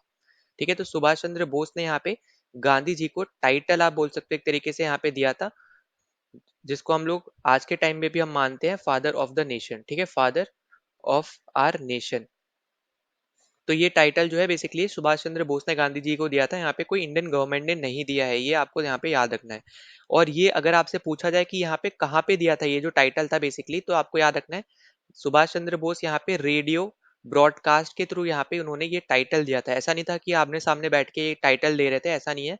सुभाष चंद्र बोस ने रेडियो ब्रॉडकास्ट के थ्रू यहाँ पे दिया था और जब ये रंगून में थे तब दिया था। ठीक है, मतलब यहाँ पे जब ये इंडिया से बाहर चले गए थे तब इन्होंने दिया था 1944 में। ठीक है, तो यहाँ पे ये चीज आपको यहाँ पे याद रखनी है, जो आपसे पूछा जा सकता है तो इंपॉर्टेंट रहेगा ये। इसके अलावा जैसे आप देखोगे यहाँ पे सुभाष चंद्र बोस ने बोला था कि जो आपके यहाँ पे गांधी जी हैं, गांधी जी का नाम इंडियन हिस्ट्री में गोल्ड लेटर्स में लिखा जाएगा। ठीक है, ये आपको यहाँ पे ये भी गांधी जी ने बोला था, और सॉरी यहाँ पे सुभाष चंद्र बोस ने बोला था, तो ये भी आपको यहाँ पे याद रख लेना है, ये भी इंपॉर्टेंट है। ठीक है, बाकी यहाँ पे ये जो दो चीजें मैंने बताई हैं ये ज्यादा इंपॉर्टेंट है, तो ये आपको बिल्कुल भी भूलनी नहीं है, क्योंकि यहाँ से क्वेश्चन बनने के बहुत ज्यादा चांसेस रहेंगे। अब देखो इसके अलावा अगर हम अब बात कर लेते हैं सुभाष चंद्र बोस जी के बारे में थोड़ा और, तो यहाँ पे सुभाष चंद्र बोस जी के यहाँ पे जो आप बोल सकते हो पॉलिटिकल गुरु थे। ठीक है, तो इनका नाम था यहाँ पे CR दास। ठीक है, अगर आप देखोगे यहाँ पे तो इनका फुल फॉर्म बेसिकली आपका रह जाएगा यहाँ पे चित्तरंजन दास। ठीक है, चित्तरंजन दास। तो ये थे आपके यहाँ पे सुभाष चंद्र बोस जी के यहाँ पे पॉलिटिकल गुरु, पॉलिटिकल गुरु, जो आपको यहाँ पे पता होना चाहिए। ठीक है, जो आपसे पूछा भी जा सकता है। और ये बेसिकली आपके मेयर थे यहाँ पे। ठीक है, जो आपके चित्तरंजन दास है ये आपके 1923 में कलकत्ता के मेयर हुआ करते थे, तो ये भी पॉइंट आपको पता होना चाहिए। और आपको अगर हम अब हम यहाँ पे थोड़ा देख लेते हैं इंडियन नेशनल आर्मी के रिस्पेक्ट में। ठीक है, तो यहाँ पे देखो सबसे पहले आपको पता होना चाहिए कि यहाँ पे सुभाष चंद्र बोस सीधे सीधे जाके इंडियन नेशनल आर्मी से नहीं जुड़ गए थे। ठीक है, वो उन्होंने बहुत सारे आप बोल सकते हो यहाँ पे छुप छुप के यहाँ पे एक जगह से दूसरे जगह यहाँ पे गए थे। तो जैसे फॉर एग्जाम्पल सबसे पहले आपको देखने को मिलेगा यहाँ पे कि 1941 में, ठीक है, 1941 में यहाँ पे देखने को मिला था कि जो आपके यहाँ पे सुभाष चंद्र बोस थे ये चले गए थे यहाँ पे पेशावर, सबसे पहले ये गए थे यहाँ पे पेशावर। ठीक है, फिर पेशावर जाने जब ये गए थे तो बेसिकली इन्होंने अपना यहाँ पे नाम रखा था जियाउद्दीन। ठीक है, तो इन्होंने बेसिकली आप इसको कोड नेम की तरह आप ले सकते हो, इन्होंने बेसिकली यहाँ पे नाम रखा था, यहाँ पे हम बात कर रहे हैं यहाँ पे सुभाष चंद्र बोस की। तो 1941 में गए थे पेशावर और उन्होंने उस टाइम पे जो नाम रखा था अपना उस वो रखा था यहाँ पे जियाउद्दीन। ठीक है, फिर इसके बाद आपको यहाँ पे देखने को मिलेगा फिर ये गए थे यहाँ पे जर्मनी में। ठीक है, फिर यहाँ पे ये गए थे जर्मनी में, जहाँ पे ये हिटलर से भी मिले थे। ठीक है, मेट हिटलर ऑल्सो। ठीक है, तो यहाँ पे ये भी आपको याद रखना है। और जब ये हिटलर से मिले थे तब इनका नाम था यहाँ पे ऑरलैंडो, ऑरलैंडो मजोटा, ठीक है। तो यहाँ पे ये नाम याद रख लेना, अगर आपको कंप्लीट नहीं रहता है तो यहाँ पे ऑरलैंडो से याद रख सकते हो, ठीक है। तो ये आपका रहेगा यहाँ पे अगला इंपॉर्टेंट चीज। इसके अलावा अगर आप देखोगे यहाँ पे तो हिटलर की हेल्प से बेसिकली यहाँ पे फ्रीडम आर्मी इन्होंने यहाँ पे शुरू करी थी, ठीक है। फ्रीडम आर्मी इन्होंने यहाँ पे शुरू करी थी हिटलर के हेल्प से, ठीक है, हेल्प ऑफ हिटलर। पर वो इतना ज्यादा सक्सेसफुल आपको यहाँ पे देखने को नहीं मिलेगा, ठीक है। जो आपकी यहाँ पे उस टाइम की जो मुक्ति सेना बेसिकली आप इसको बोल सकते हो हिंदी में, अगर आप देखोगे तो यहाँ पे फ्रीडम आर्मी को आप यहाँ पे मुक्ति सेना बोल सकते हो, पर वो ऐसे इतनी ज्यादा उभर के नहीं आई थी, या फिर आप बोलो यहाँ पे सक्सेसफुल नहीं हो पाई थी, ठीक है। फिर हमें उसके बाद क्या देखने को मिलता है कि यहाँ पे जो नेताजी हैं, ठीक है, तो नेताजी को ना यहाँ पे आप देखोगे यहाँ पे बेसिकली जो सुभाष चंद्र बोस है तो उनको जो नेताजी का टाइटल भी है ना, ये टाइटल बेसिकली यहाँ पे जर्मन्स ने दिया है, ठीक है। जर्मन्स ने यहाँ पे नेताजी का जो ये टाइटल है, जिसको आप बोल सकते हो यहाँ पे, जैसे हम बोलते हैं ना कि नेताजी सुभाष चंद्र बोस, तो यहाँ पे ये सुभाष चंद्र बोस को जो ये टाइटल दिया है यहाँ पे नेताजी का, ये बेसिकली आपके जर्मन्स ने दिया है, ठीक है। तो ये भी आपको यहाँ पे याद रखना है, ये भी आपसे पूछा जा सकता है। फिर इसके अलावा आपको और क्या याद रखना है कि यहाँ पे जो आपकी सुभाष चंद्र बोस है, इन्होंने ही यहाँ पे एक नारा आप बोल सकते हो जिसको हम बेसिकली बोलते हैं यहाँ पे जय हिंद, ठीक है। हम जय हिंद जब भी बोलते हैं ना, जैसे मैं आपके वीडियोस में आखिरी में हमेशा बोलता हूँ, तो ये जो जय हिंद शब्द है, या फिर आप बोलो यहाँ पे सेंटेंस थोड़ा बहुत, क्योंकि दो शब्द आपको दिख रहे हैं तो आप यहाँ पे बोल सकते हो। तो यहाँ पे ये जो आपका रहेगा ये भी आपका यहाँ पे बोस ने ही दिया है, ठीक है, सुभाष चंद्र बोस जी ने ही दिया है। और ये जब जर्मनी में थे तब दिया था, ठीक है, फ्रॉम जर्मनी आपका यहाँ पे ये नारा दिया है। तो आप यहाँ पे खुद समझो कि सुभाष चंद्र बोस ने ऐसी बहुत सी चीजें दी हैं जो लोग यहाँ पे डे टू डे यहाँ पे यूज भी करते हैं, ठीक है, पर हमें पता ही नहीं होता है कि उन्होंने ये सब बोल रखा है। जैसे फादर ऑफ द नेशन, यहाँ पे मैक्सिमम लोग यही सोच के बैठे होंगे कि यहाँ पे गवर्नमेंट ने उनको फादर ऑफ द नेशन का टाइटल दिया है, नहीं, सुभाष चंद्र बोस ने बेसिकली उनको यहाँ पे ये टाइटल दिया था, ठीक है। इसी सेम तरीके से नेताजी वाला जो टाइटल है, ये आपके इंडियन गवर्नमेंट ने नहीं दिया है, जर्मन्स ने दिया है, ठीक है। इसी सेम तरीके से जो जय हिंद आपका रहेगा, ये भी आपका सुभाष चंद्र बोस ने ही दिया है, तो ये भी आपको यहाँ पे याद रख लेना है। अब देखो इसके अलावा आपका, जैसे मैंने आपको बताया था कि जो आपके मोहन सिंह थे, ये बेसिकली आपके हो गए यहाँ पे फाउंडर इंडियन नेशनल आर्मी के, तो ये आपको पता होना चाहिए। और जब यहाँ पे ये फाउंडर बने थे तो बेसिकली यहाँ पे ना जापान ने बहुत ज्यादा हेल्प करी थी इंडियन नेशनल आर्मी बनाने में, ठीक है। तो यहाँ पे आप याद रखना कि जापान ने बहुत ज्यादा हेल्प करी थी। पर उस टाइम पे ना आपको यहाँ पे देखने को मिलेगा कि जो आपके प्रिजनर्स थे, जो आपके अंग्रेजों की तरफ से लड़ रहे थे और जापान के लोगों ने उनको पकड़ लिया था, तो वही सब आपके बेसिकली आपके इंडियन नेशनल आर्मी में यहाँ पे रिक्रूट हुए थे, वहीं पे उन्होंने ज्वाइन किया था। और हमेशा आप देखोगे यहाँ पे कि जो आपके जापान थे, भले उन्होंने यहाँ पे हेल्प करी थी इंडियन नेशनल आर्मी बनाने में, पर उसमें बहुत सारी आप देखोगे यहाँ पे रेसिज्म फेस करना पड़ा था जो आपके यहाँ पे इंडियन नेशनल आर्मी के लोग थे उनको।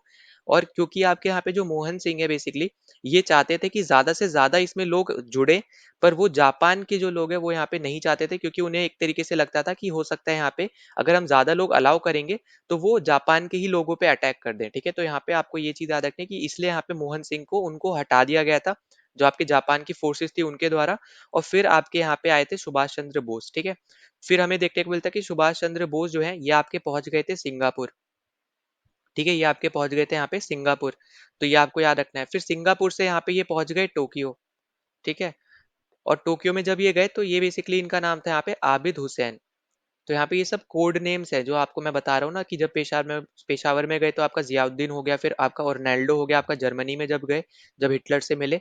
और सिंगापुर के बाद जब आपके ये टोक्यो गए तो वहां पे इनका जो आपका कोड नेम हो गया, ये आपका हो गया था यहाँ पे टोक्यो में आबिद हुसैन, ठीक है। तो ये सब आपको यहाँ पे याद रखना है।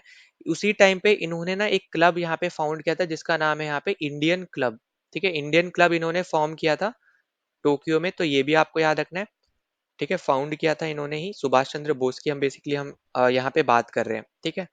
अब जैसे मैंने आपको बताया था कि फाउंड तो यहाँ पे Indian national army Mohan Singh ने ही करी है, पर उसको आगे बढ़ाने का काम बेसिकली आप देखोगे यहाँ पे सुभाष चंद्र बोस ने किया है, ठीक है। और उनका एक बहुत फेमस नारा भी है, आपको यहाँ पे पता हो तो यहाँ पे पहले कलर चेंज कर लेते हैं। और वो क्या है, वो है आपका यहाँ पे गिव मी ब्लड, ठीक है, give me blood, I will give you, I will give you freedom, ठीक है। तो मुझे खून दो मैं तुम्हें आजादी दूंगा। अगर हम हिंदी में देखें तो आपको यहाँ पे जो ये फेमस आप देखोगे ना सेंटेंस है, ये जो डायलॉग है बेसिकली, ये आपका सुभाष चंद्र बोस का ही है ना। ये तो आपको यहाँ पे पता ही होगा, ये तो बहुत ज्यादा फेमस है। इसके अलावा आपको याद रखना है कि ये इन्होंने कहाँ दिया था, तो ये इन्होंने दिया था मल्य में, ठीक है। ये इन्होंने दिया था मल्ले में, ये आपको पता होना चाहिए। इसके अलावा आपको यहाँ पे पता होगा कि इनकी आर्मी में एक रानी झांसी रेजिमेंट भी थी, ठीक है, रानी झांसी रेजिमेंट भी आपकी यहाँ पे हुआ करती थी। तो आपसे ये भी पूछा जा सकता है कि यहाँ पे ये जो रेजिमेंट थी, फीमेल्स के नाम की कौन सी रेजिमेंट थी। तो आपको याद रखना है कि रानी झांसी रेजिमेंट यहाँ पे फीमेल्स की रेजिमेंट थी, और ये बेसिकली आप देखोगे यहाँ पे नर्सेस की थी, ठीक है, रेजिमेंट जो थी ये नर्सेस की थी। एक तरीके से आप डॉक्टर्स के सॉर्ट ऑफ आप यहाँ पे लगा सकते हो कि यहाँ पे ये लड़ने से ज्यादा आप ऐसे समझो इनका काम रहता था कि कोई घायल हो गया तो उनकी ये हेल्प करतेंगे करेंगे, ठीक है। तो ये चीज आपको यहाँ पे याद रखनी है। इसके अलावा आप देखोगे यहाँ पे कि जो आपकी आईएनए के क्वार्टर्स थे, ठीक है, इंडियन नेशनल आर्मी के जो यहाँ पे हेड क्वार्टर्स थे, जब हम बात कर रहे हैं हेड क्वार्टर्स की, तो आपको ये भी पता होना चाहिए क्योंकि हेड क्वार्टर से रिलेटेड भी पूछा जा सकता है। तो यहाँ पे इन्होंने शिफ्ट कर दिया था यहाँ पे रंगून में, और रंगून आपको हर एक को पता होगा, रंगून आपका बेसिकली म्यांमार में पड़ता है, जिसको पहले के टाइम में बर्मा बोला जाता था, ठीक है। ये बेसिकली आपका क्या है, यहाँ पे म्यांमार है। बर्मा की बात कर रहा हूँ, बर्मा का मतलब है यहाँ पे म्यांमार, जिसको पहले यहाँ पे अंग्रेज जो है बर्मा बोलते थे। उसमें आपकी एक सिटी है रंगून, तो वहां पे हेडक्वार्टर्स यहाँ पे शिफ्ट कर दिए थे। और इनका वॉर क्राई क्या था, अगर आपसे ये पूछा जाए, है ना, वॉर क्राई आप देखोगे हर एक रेजिमेंट का आपका यहाँ पे एक वॉर क्राई रहता है कि जब भी वो लड़ने जाते तो आपको वो चीज देखने को मिलती है। तो इनका वॉर क्राई था चलो दिल्ली, ठीक है, चलो दिल्ली। ठीक, तो ये सब आपके हो गए यहाँ पे इंपॉर्टेंट चीजें जो आपको यहाँ पे याद रखनी है, जो आपसे पूछी जा सकती है। और जो आपको यहाँ पे मैंने बताया था यहाँ पे जो रेडियो वाला था, ठीक है, तो रेडियो वाला भी चीज आपको यहाँ पे याद रखनी है कि रेडियो पे बेसिकली यहाँ पे इन्होंने बोला था, यहाँ पे फादर ऑफ द नेशन का यहाँ पे टाइटल दिया था।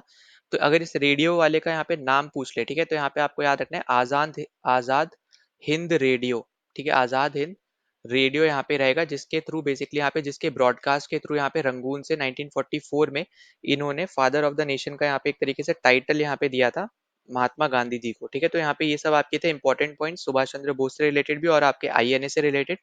तो ये सब आपके यहाँ पे हो जाएंगे क्लियर, ठीक है। अगर आपको कोई भी डाउट होता है तो कमेंट सेक्शन में आप जरूर आप यहाँ पे मेंशन कर देना।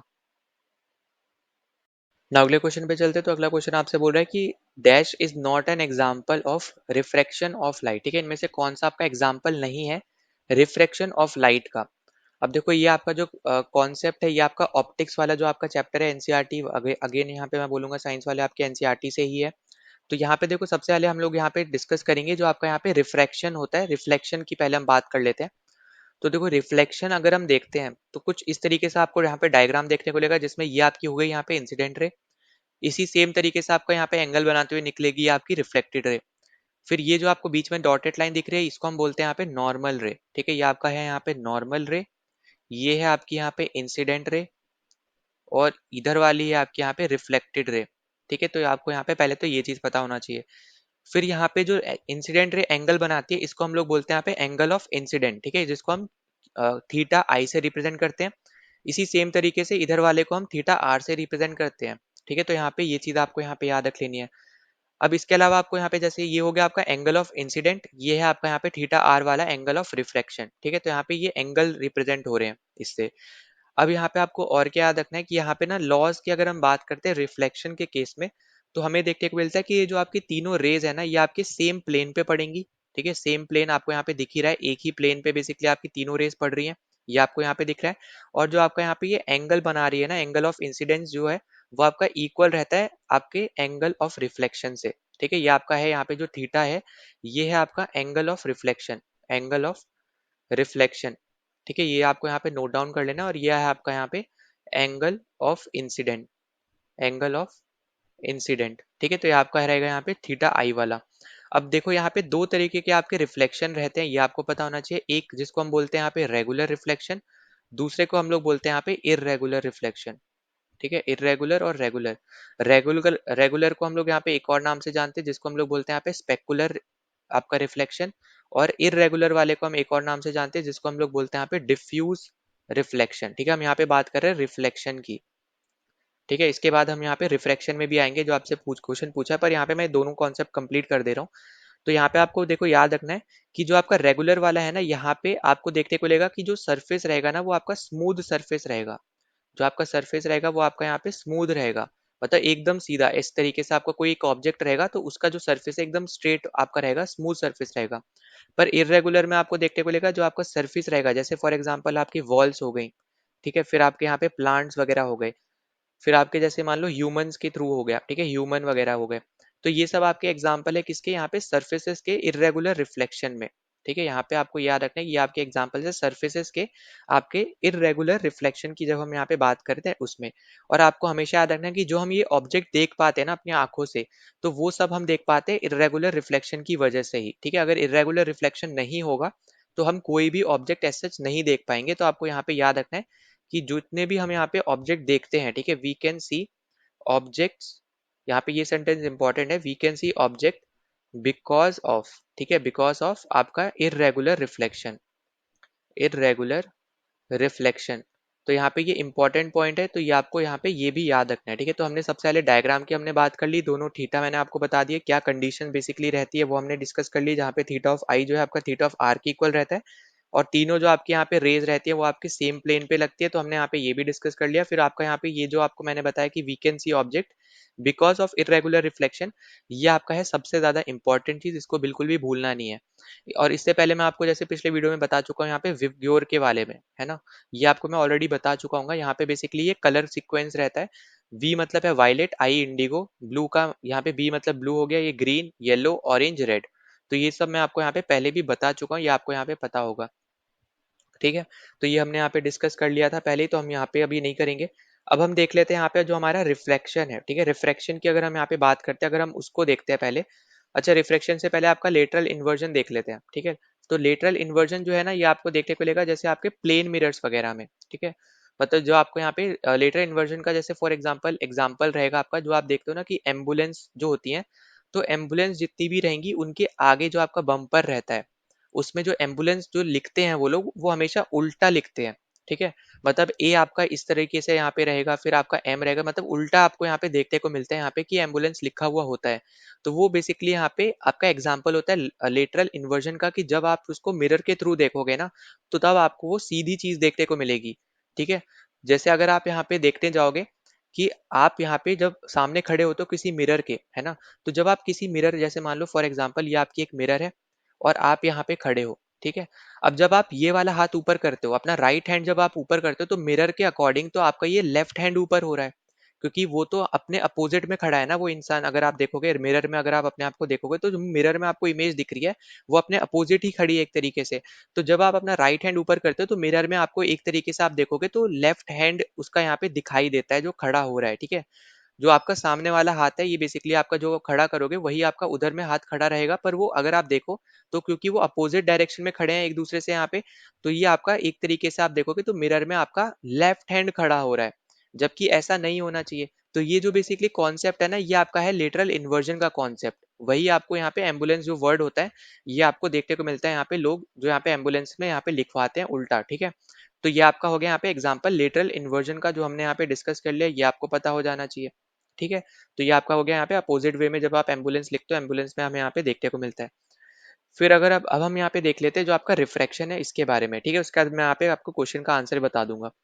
अब देखो रिफ्रैक्शन की जब हम बात करेंगे, तो रिफ्रैक्शन में भी आपको यहाँ पे एक डायग्राम याद रखना है। एक आपका मान लो यहाँ पे एक कोई एरिया है। ठीक है, अब यहाँ पे आपने क्या किया कि सबसे पहले तो आपने यहाँ पे एक नॉर्मल बना लिया। ठीक है, अब यहाँ पे आपने ये है आपका इंसिडेंट रे जो आपने यहाँ पे डाला। ठीक है, ये आपका क्या है यहाँ पे इंसिडेंट रे, हम लोग वापस से एक बार कर लेते हैं। ठीक है, नॉर्मल रे मैं आपका बाद में बना दूंगा, पहले हम सिंपल टर्म्स में यहाँ पे पहले इंसिडेंट रे और आपका रिफ्लेक्टेड रे कर लेते हैं। तो मान लो यहाँ पे ये आपने बनाया है, यहाँ पे इंसिडेंट रे आपने यहाँ पे डाला इस सरफेस पे। ठीक है, अब ये वाला जो सरफेस था ये ऊपर की तरफ है यहाँ पे एयर, नीचे की तरफ है आपका यहाँ पे ग्लास। ठीक है, मान लो यहाँ पे ग्लास था यहाँ पे, तो नीचे वाला आपका यहाँ पे ग्लास का आ गया, ऊपर आपका एयर था। जब आपने एयर से किसी इंसिडेंट रे को डाला, ठीक है, तो उसमें ना कुछ चेंजेस आपको देखने को मिलते हैं यहाँ पे अकॉर्डिंग टू नॉर्मल। ये आपका है यहाँ पे नॉर्मल, ये था आपका यहाँ पे इंसिडेंट रे, ये आपका इंसिडेंट रे, ये है आपका यहाँ पे नॉर्मल। तो यहाँ पे मैं क्या बोलना चाह रहा हूँ कि जब भी हम रिफ्रैक्शन की बात करेंगे ना, तो आपको हमेशा देखने को मिलेगा कि आपका यहाँ पे जो इंसिडेंट रे है वो आपका यहाँ पे आर के इक्वल नहीं होता है। एक पर्टिकुलर कंडीशन में बस वो इक्वल रहेगा, वो हम आगे डिस्कस करेंगे। पर आपका 99% आप चांस देखोगे तो आपका यही रहता है एक्सेप्ट वन कंडीशन। ठीक है, यहाँ पे मैं लिख भी दे रहा हूँ एक्सेप्ट वन कंडीशन, आपका एंगल ऑफ आई जो है एंगल ऑफ आर के कभी इक्वल नहीं रहेगा। ठीक है, तो याद रखना एक्सेप्ट वन कंडीशन कौन सी है वो भी मैं आपको यहाँ पे आगे बता दूंगा। ठीक है, ये हम यहाँ पे डिस्कस कर लेंगे। अब उसके बाद देखो यहाँ पे अगर हम आगे बात करते हैं, तो यहाँ पे आपका जो आर बनेगा कुछ इस तरीके से आपका यहाँ पे जाएगा। तो ये आपका बन गया यहाँ पे आई, स्मॉल आई। ये है आपका यहाँ पे रिफ्रैक्शन, जिसको हम स्मॉल आर से रिप्रेजेंट कर रहे हैं। अब देखो इसका मतलब क्या है कहने का। अगर आपको कोई ऐसे दो सर्फ आपको दो दे रखे हैं यहाँ पे एरिया, अगर आप कभी भी डेंसर से रेयर जाओगे ना, डेंसर से रेयरर अगर आप जाते हो, ठीक है, तो आप बेसिकली देखोगे हमेशा कि आपकी जो स्पीड होगी ना, आपकी ये लाइट रे की, ये आपकी जो स्पीड होगी, ये क्या हो जाएगी यहाँ पे इंक्रीज कर जाएगी। और जो आपकी ये रिफ्रेक्टेड रे बन रही है, ये बेसिकली आप यहाँ पे मूव कर जाओगे अवे फ्रॉम द नॉर्मल, ठीक है, move away from the from normal. ठीक है, अब इसका कहने का मतलब क्या है, पहले हम वो डिस्कस कर लेते हैं। ठीक है, तो देखो सबसे पहली चीज आपको यहाँ पे याद रखनी है कि हम लोग यहाँ पे रेयरर से डेंसर वाली जो हम कंडीशन बेसिकली बोल रहे हैं, तो यहाँ पे आपको डेंसिटी वाला जो पार्ट है, ठीक है, डेंसिटी वाले का आपको पता होना चाहिए। तो डेंसिटी का जैसे फॉर्मूला आपको पता होगा, यहाँ पे रो से हम लोग रिप्रेजेंट करते हैं, एम अपॉन वी होता है, मास अपॉन वॉल्यूम होता है, ये आपको पता होना चाहिए। तो इसके थ्रू बेसिकली हम लोग यहाँ पे निकालते हैं डेंसिटीज वगैरह। ठीक है, तो उसके थ्रू हमें यहाँ पे पता चलता है कौन सा रेयर है, कौन सा डेंसर मीडियम है वगैरह। तो ये सब जितने हैं ये आपके सब मीडियम्स है, ये सब क्या आपके यहाँ पे मीडियम है। तो यहाँ पे जब भी आप डेंसर मीडियम से रेयरर मीडियम में जाते हो ना, तब आपको देखने को मिलेगा कि जो आपकी यहाँ पे लाइट रे है, ये आपकी इसकी स्पीड बढ़ जाएगी, और फिर आपका ये अवे फ्रॉम द नॉर्मल ये जाने लगेगी।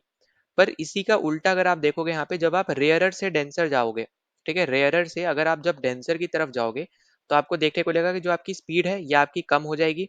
स्पीड कम होने के बाद आपको देखने को मिलेगा कि यहाँ पे जो लाइट रे है, वो आपकी मूव करेगी यहाँ पे टुवर्ड्स नॉर्मल। ठीक है, नॉर्मल की तरफ यहाँ पे ये मूव करेगी।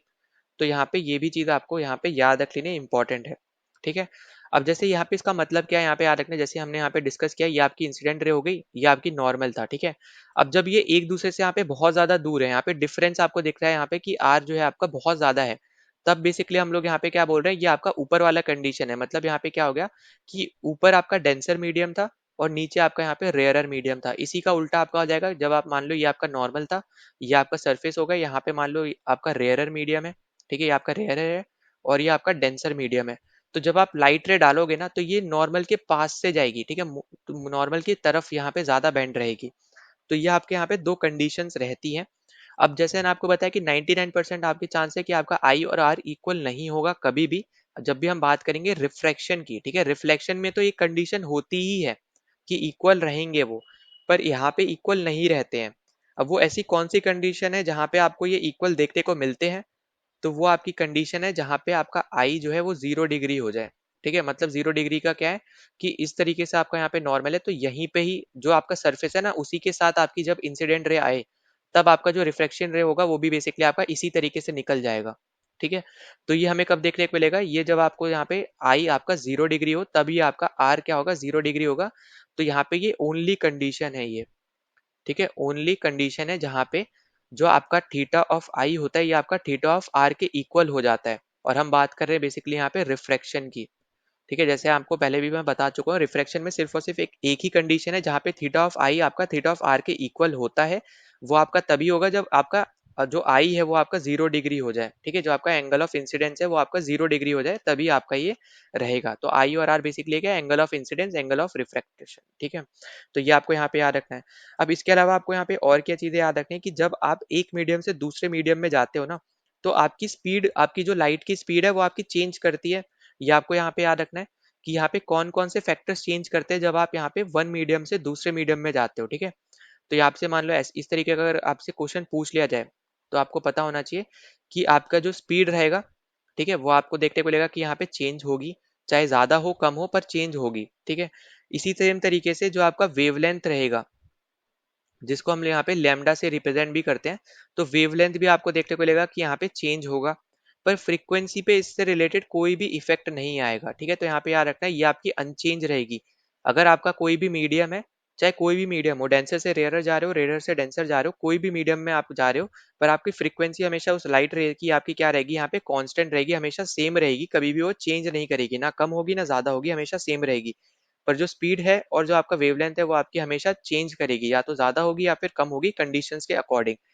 अब अगर हम यहाँ पे देख लेते हैं रिफ्रैक्शन के आपके एग्जांपल्स को, तो आपको याद रखना है कि ट्विंकलिंग ऑफ स्टार्स जो है ये आपका एक एग्जांपल होता है यहाँ पे रिफ्रैक्शन का ही।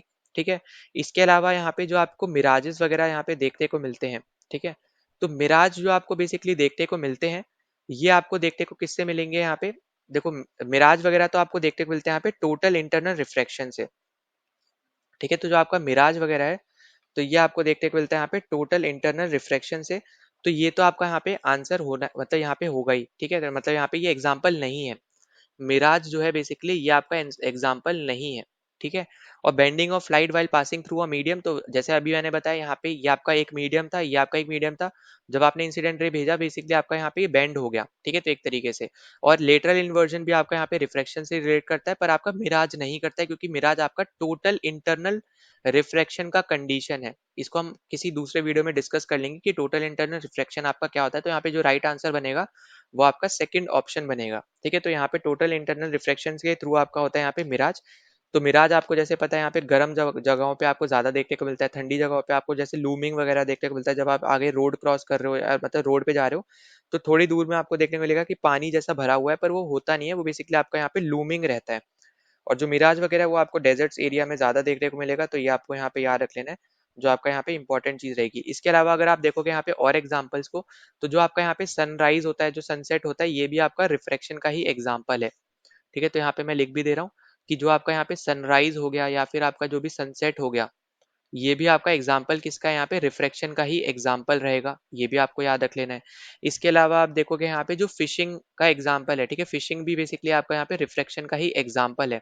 अब इसका कहने का मतलब क्या है यहाँ पे, कि जैसे मान लो आपका यहाँ पे ये स्टार है, अगर हम सनराइज सनसेट की जगह अगर हम बात करते हैं यहाँ पे, तो हमें बेसिकली यहाँ पे ना एटमॉस्फेरिक रिफ्रैक्शन देखने को मिलता है। हमें क्या देखने को मिलता है यहाँ पे, एटमॉस्फेरिक रिफ्रैक्शन हमें यहाँ पे देखने को मिलता है। अब इसका कहने का मतलब क्या है वो हम यहाँ पे देख लेते हैं।